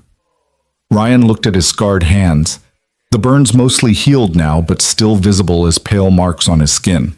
Evidence of the price of running into fire. Evidence that some choices left permanent marks. But also evidence that he'd survived. That he'd pulled someone else through hell and come out the other side. That scars were proof of living, not dying. He turned off the light and climbed into bed, his phone showing a final text from Isabella. Thank you for saying yes. To all of it. Ryan smiled in the darkness and typed back, Thank you for giving me something worth saying yes to. Outside, the winter wind rattled the windows. Down the hall, Liam slept peacefully. Somewhere in the city, Isabella was probably still awake, already planning the next phase of Phoenix, the next way to save lives. And in houses across 3 cities, families slept safely under the protection of technology that had been built by people who refused to give up. The fire that had brought them together had burned away everything inessential, leaving only what mattered: connection, purpose, the courage to keep building even when the world tried to tear it down. Ryan closed his eyes and let himself drift toward sleep, no longer afraid of what morning would bring. 6 months ago, he'd been just surviving. Now he was living, really, truly living. And for the first time since Sarah died, that felt like enough. Spring came slowly to the city, winter reluctant to release its grip. But by late March, the trees along Maple Street were beginning to bud, and Ryan found himself noticing the changing seasons in a way he hadn't in years. Life did that. Made you pay attention again, made you see beauty in ordinary things when you'd been sleepwalking through existence for so long. His office at Grant Dynamics was modest by executive standards, but it had a window overlooking the research lab where Dr. Kim's team continued refining Phoenix. Ryan liked watching them work, their intensity, their arguments, their occasional celebrations when a test exceeded expectations. He'd become fluent in their language now, could discuss thermal sensors and predictive algorithms without feeling completely lost. But his real value, everyone agreed, was still in asking the questions nobody else thought to ask. Like 2 weeks ago, when the team had been frustrated by Phoenix's performance in mobile homes. The system worked perfectly in traditional houses, but struggled in the lighter construction and different airflow patterns of manufactured housing. The engineers had spent months trying to adjust the sensors, assuming it was a technical problem. Ryan had spent an afternoon visiting mobile home parks, talking to residents, watching how they actually lived. He'd come back with a simple observation. Mobile homes moved. They settled, they shifted with temperature changes. They weren't as structurally rigid as traditional construction. Phoenix was trying to map a static environment that was actually dynamic. Dr. Kim's team had rebuilt their algorithms around that insight. Within a week, they'd solved the problem. Now Phoenix worked just as well in a trailer park as it did in a mansion, which meant they could protect the people who needed it most. The ones who couldn't afford expensive fire suppression systems, who lived in older buildings with outdated wiring and higher fire risk. Isabella had been right. Sometimes the solution wasn't more technology. Sometimes it was just understanding people better. His phone buzzed with a text from her. Board meeting ran late. Still coming to dinner? They'd been doing this for 3 months now. Careful, deliberate dates where they got to know each other without the pressure of work or crisis hanging over them. Movies and restaurants and long walks through the city. Conversations that lasted hours, ranging from silly to profound and back again. And always, they ended the evening with Isabella dropping Ryan at home, no matter how much they both wanted more. Because Liam came first. Because rushing would be a mistake. Because some things were worth doing right, even when it was hard. Ryan texted back. Already at the restaurant. Liam's with Mrs. Chen. Take your time. He was nursing his second coffee when Isabella finally arrived, looking harried and frustrated in a way that was becoming more common. The board was pushing her hard on expansion timelines, wanting to capitalize on Phoenix's success as quickly as possible. But Isabella refused to cut corners, refused to sacrifice quality for speed. It was creating tension. Sorry I'm late, she said, sliding into the booth across from him. Margaret wanted to argue about manufacturing costs. Again. How bad? She wants to source cheaper sensors from an overseas supplier. Says it'll cut production costs by 30%. Isabella's jaw was tight. I told her absolutely not. We tested those sensors. They fail twice as often. I'm not compromising Phoenix's reliability to improve our profit margins. Ryan reached across the table, taking her hand. You made the right call. I know, but it's exhausting, fighting this battle every single day. Sometimes I wonder if I'm just being stubborn, if maybe they're right and I'm letting perfection become the enemy of good enough. You're letting standards prevent mediocrity. That's different. Ryan squeezed her hand. Phoenix saves lives because it doesn't cut corners. The second you start compromising, you start risking people's safety. Margaret knows that. She just wants to see if you'll blink first. Isabella smiled tiredly. When did you get so good at corporate politics? I've had an excellent teacher. They ordered dinner and deliberately steered the conversation away from work. Isabella told him about a documentary she'd watched about deep-sea exploration. Ryan told her about Liam's latest obsession with learning guitar, the terrible sounds coming from his bedroom at all hours. They laughed about Torres's ongoing attempts to teach the security team to appreciate jazz music, a crusade that was failing spectacularly.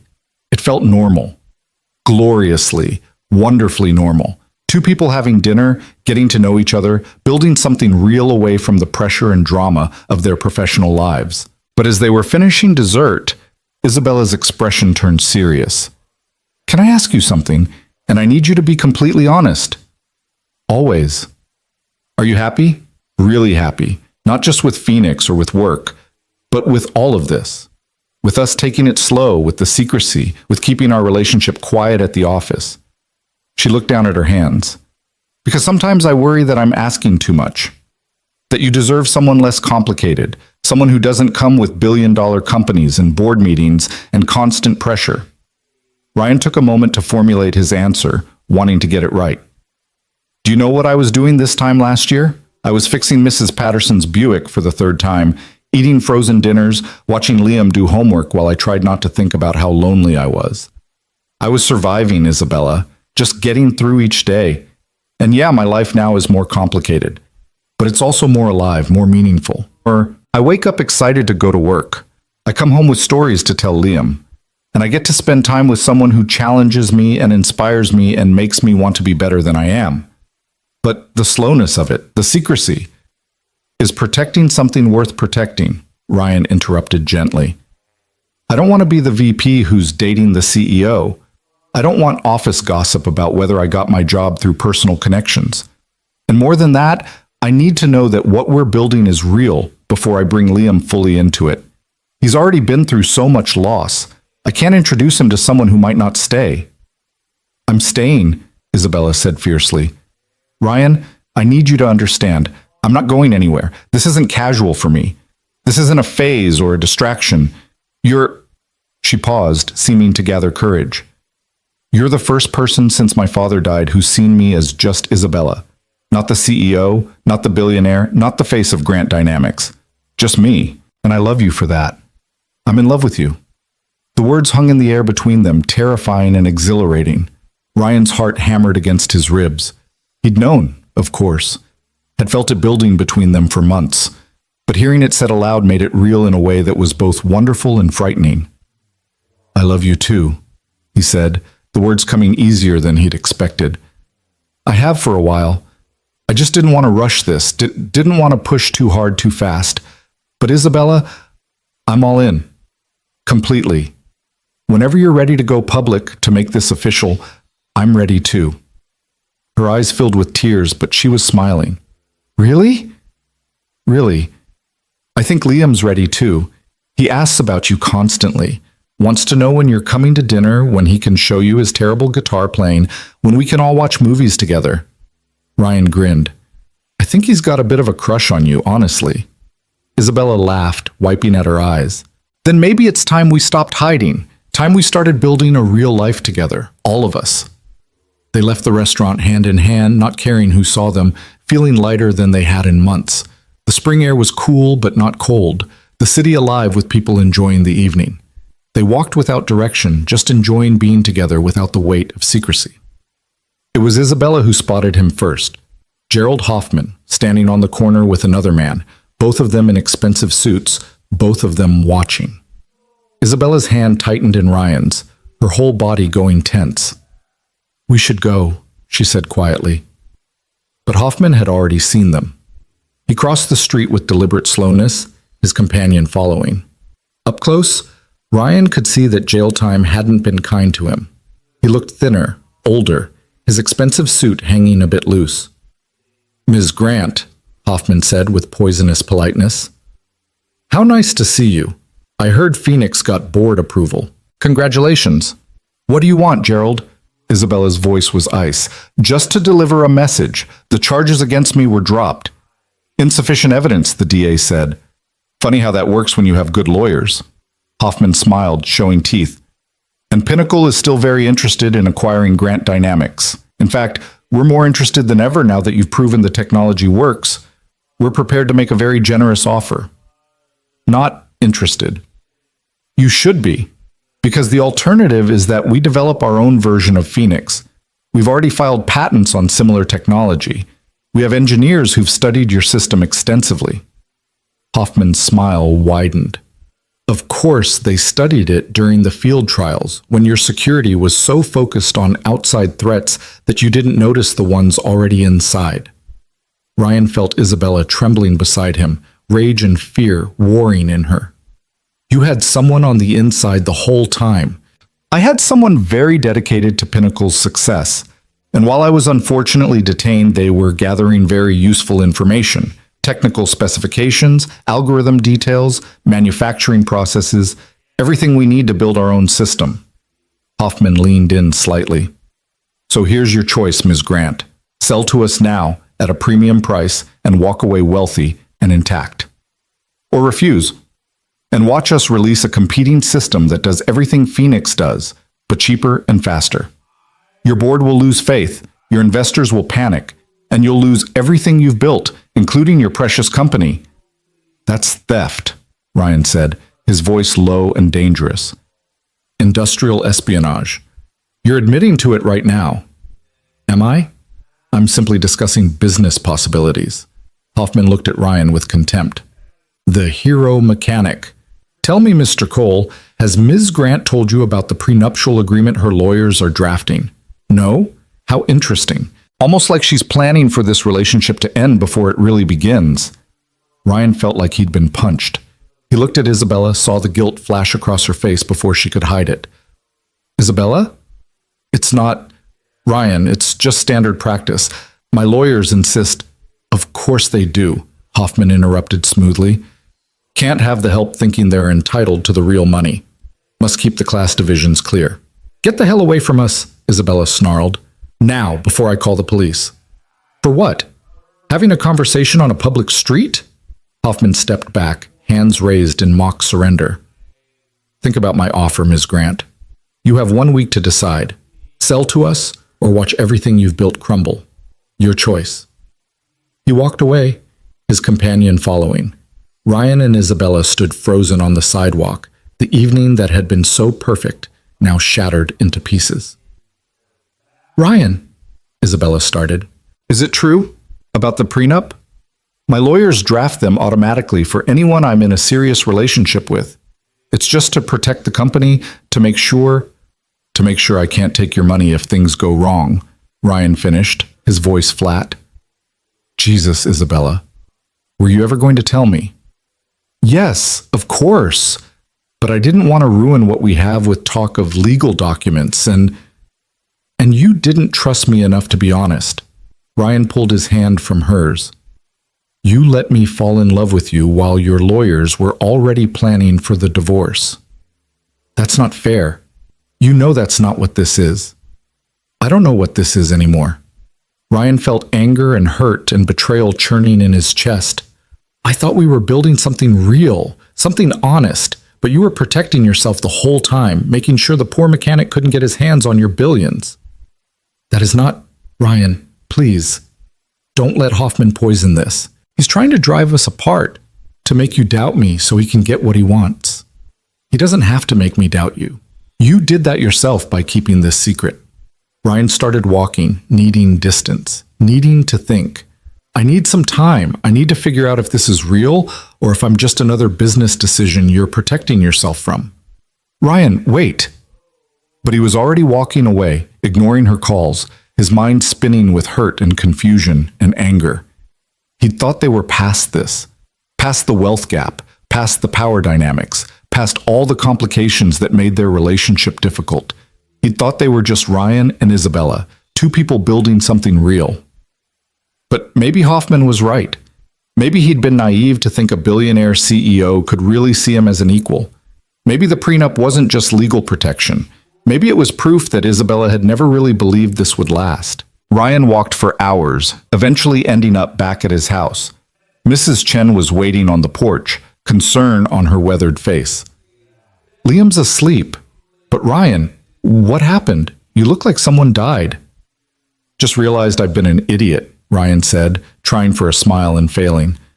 Thanks for watching him.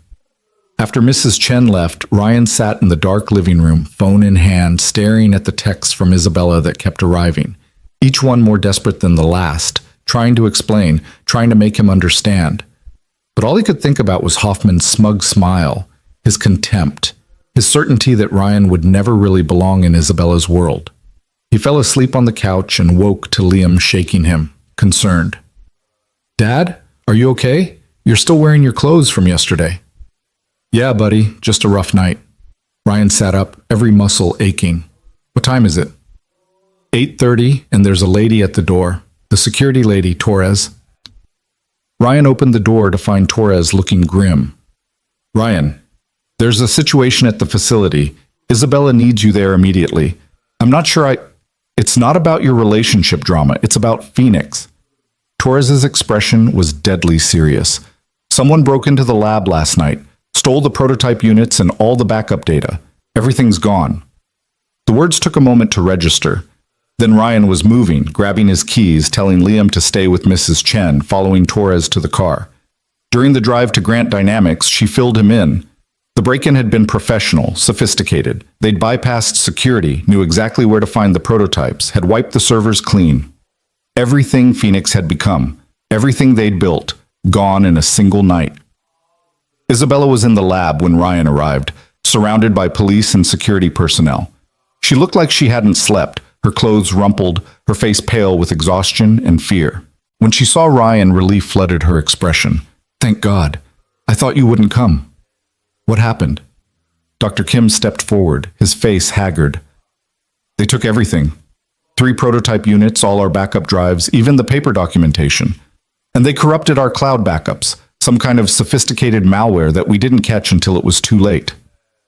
We have nothing, Ryan. 6 months of work, just gone. Hoffman, Isabella said flatly. He said we had a week to decide. This is him showing us what happens if we refuse to sell. Margaret Chen arrived with 2 other board members, all of them looking grim. How bad is it? Complete loss, Isabella said, her voice eerily calm. We can rebuild from the original algorithms, but it'll take months, maybe a year. And without the field trial data, we'll have to start testing from scratch. Phoenix is dead, Margaret. We've lost. No, Ryan said sharply. Everyone turned to look at him. We haven't lost. We've been robbed, but we haven't lost. Ryan, they took everything. They took the hardware and the data, but they didn't take what really matters. Ryan looked around the room at the exhausted engineers, at Isabella's defeated expression, at the empty spaces where the prototypes had been. They didn't take the knowledge. Dr. Kim and his team built those algorithms. They're still in their heads. And yeah, we lost the field trial data, but we know the system works. We have the published papers, the public reports, and we have something Hoffman and Pinnacle will never have. We understand why Phoenix works. Not just the how, but the why. That's not enough to... It's enough to start over, Ryan interrupted. It's enough to rebuild faster and better than before because we're not learning as we go this time. We know what works. We know the mistakes to avoid. And we know that people need this technology. He turned to Isabella. You told me once that your father said doing the right thing never feels the way you expect. That it's just hard and scary, and you do it anyway. Well, this is hard and scary, but giving up, letting Hoffman win, that's worse. Isabella stared at him, something shifting in her expression. You're right. God, you're right. We can rebuild. It'll be hell, but we can do it. Actually, you can't, Margaret said quietly. I'm sorry, Isabella, but the board won't approve more funding. Not after this. The security breach, the loss of proprietary technology, the theft. Our investors are going to panic. We need to cut our losses and move on. Move on to what? Letting Hoffman release a stolen version of our technology? We'll sue them for patent infringement. We'll fight them in court. But Project Phoenix is over. I'm sorry, but that's the reality. The room fell silent. Ryan could see Isabella's world collapsing around her. The company her father had inspired, the technology that was supposed to save lives. Everything she'd built for years. All of it slipping away because corporate politics and theft and bad luck had converged at the worst possible moment. Then Isabella did something Ryan didn't expect. She laughed. You know what? Fine. The board doesn't want to fund Phoenix, then I'll fund it myself. Margaret blinked. I'm sorry? I'll buy out the company's stake in Project Phoenix. I'll take the technology private, rebuild it with my own money, and bring it to market independently. Isabella's voice was steel.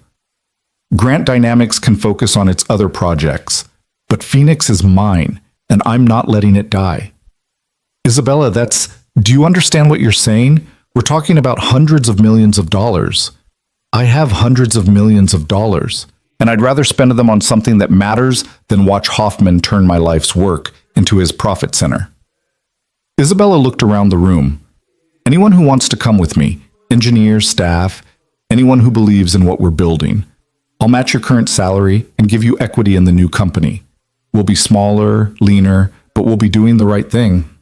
Dr. Kim raised his hand immediately. I'm in.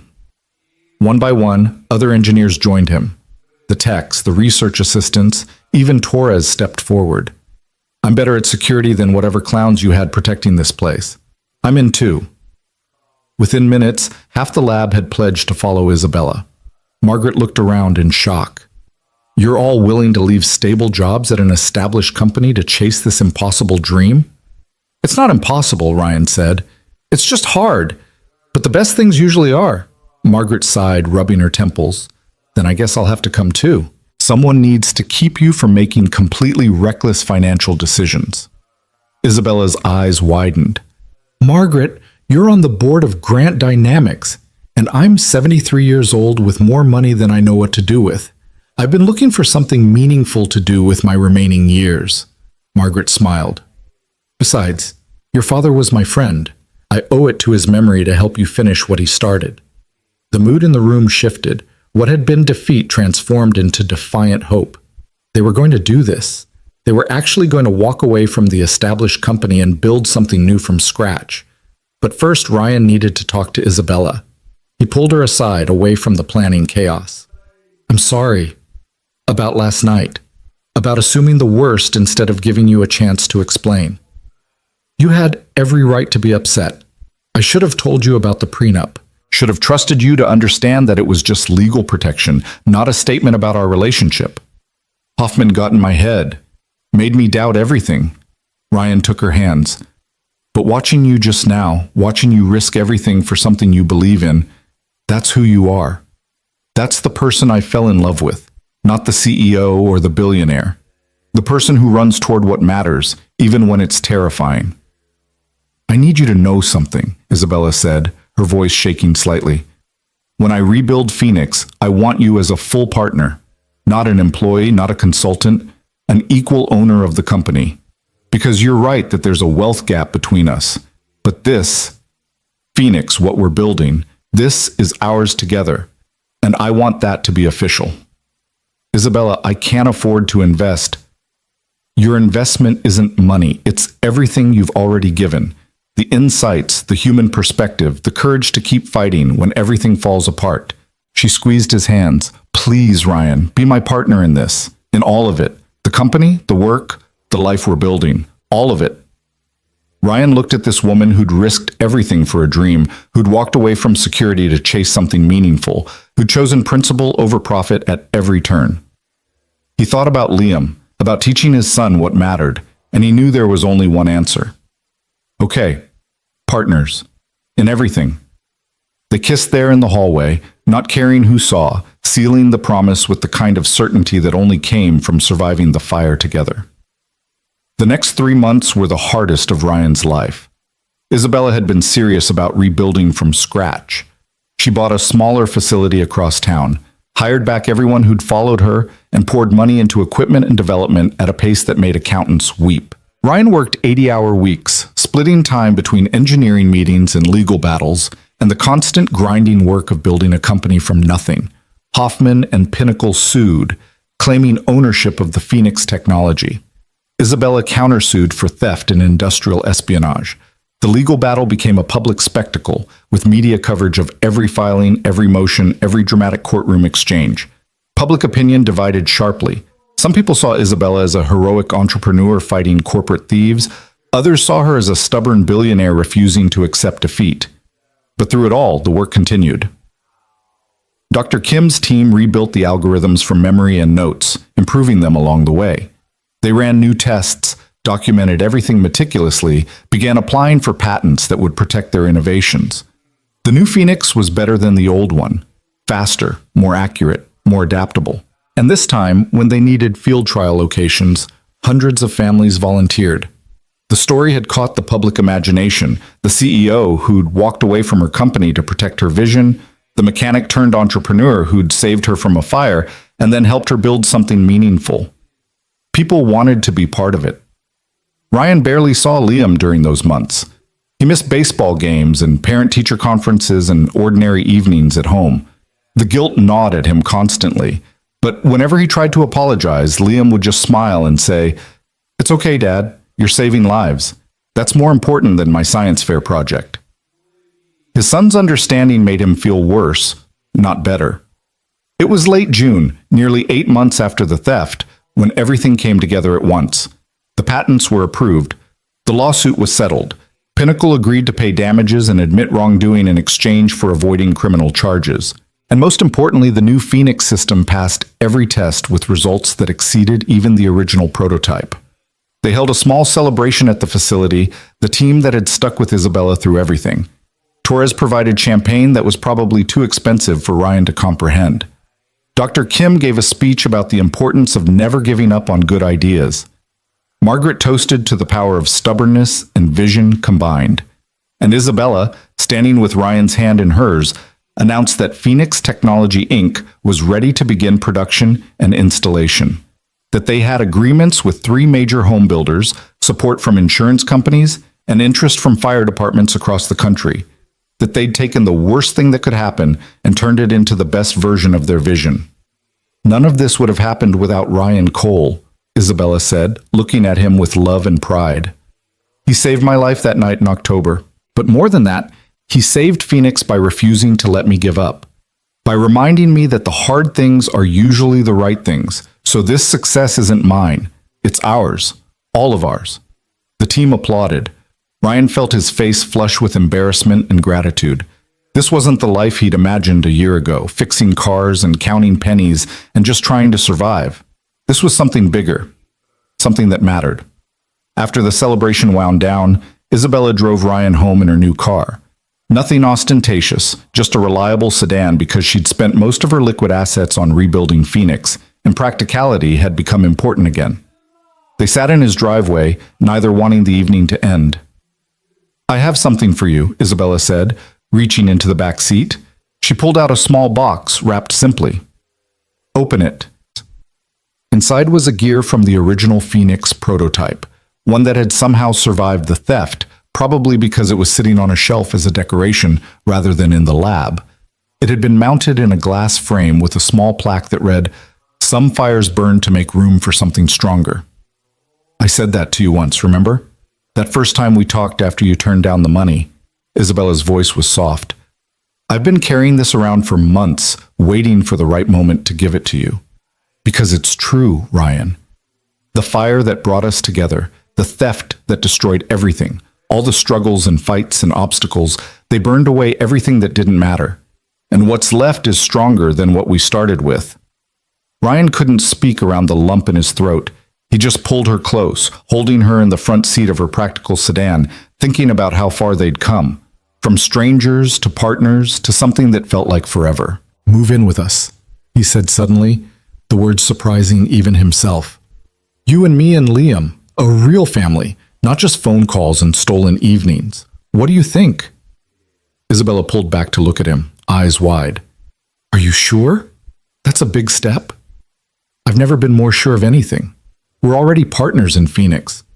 Let's be partners in everything else too. Liam loves you, I love you, and I'm tired of ending every evening by watching you drive away." "Then yes, absolutely yes." She kissed him, laughing. "Though I should warn you, I'm terrible at domestic things. I'll burn dinner and forget to do laundry and probably drive you crazy within a week. Good thing I'm used to chaos then. They went inside together, and Ryan woke Liam up despite the late hour because some news couldn't wait until morning. His son's sleepy face broke into a huge grin when they told him Isabella would be moving in. Finally, Liam said, I've been waiting forever for you guys to figure this out. When did you get so smart? Ryan asked, ruffling his hair. I told you, I've always been smart. You just don't notice. They made hot chocolate and sat around the kitchen table, the three of them, planning what Isabella's room would look like and where her books would fit and whether they needed to get a bigger TV. Normal, domestic, ordinary planning that felt extraordinary because it meant they were choosing this. Choosing to be a family. Later, after Liam had gone back to bed and Isabella was getting ready to leave one last time, Ryan walked her to her car. The summer night was warm and full of crickets, the kind of evening that felt eternal. Thank you, Isabella said quietly, for everything. For saving my life, for believing in Phoenix, for not giving up on me even when I gave you every reason to. You changed everything, Ryan. You know that? You changed everything for me too. Made me remember how to live instead of just survive. Made me believe that taking risks could lead to something beautiful. He kissed her forehead. Get some sleep. Tomorrow we start planning the rollout. Tomorrow we change the world. Together. She drove away, but this time Ryan knew it wasn't goodbye. Just good night. Because in a few days she'd be back with suitcases and books and all the pieces of her life, fitting them into the spaces in his house and his heart that had been empty for so long. The following weeks were a beautiful chaos of Isabella moving in, of Liam teaching her to play video games, of Ryan teaching her to cook simple meals that didn't end in smoke alarms. They were building a life together, messy and imperfect and absolutely real. Phoenix Technology Inc. officially launched in September, almost a year after Ryan had pulled Isabella from that fire. The response was overwhelming. Home builders wanted the system installed in new construction.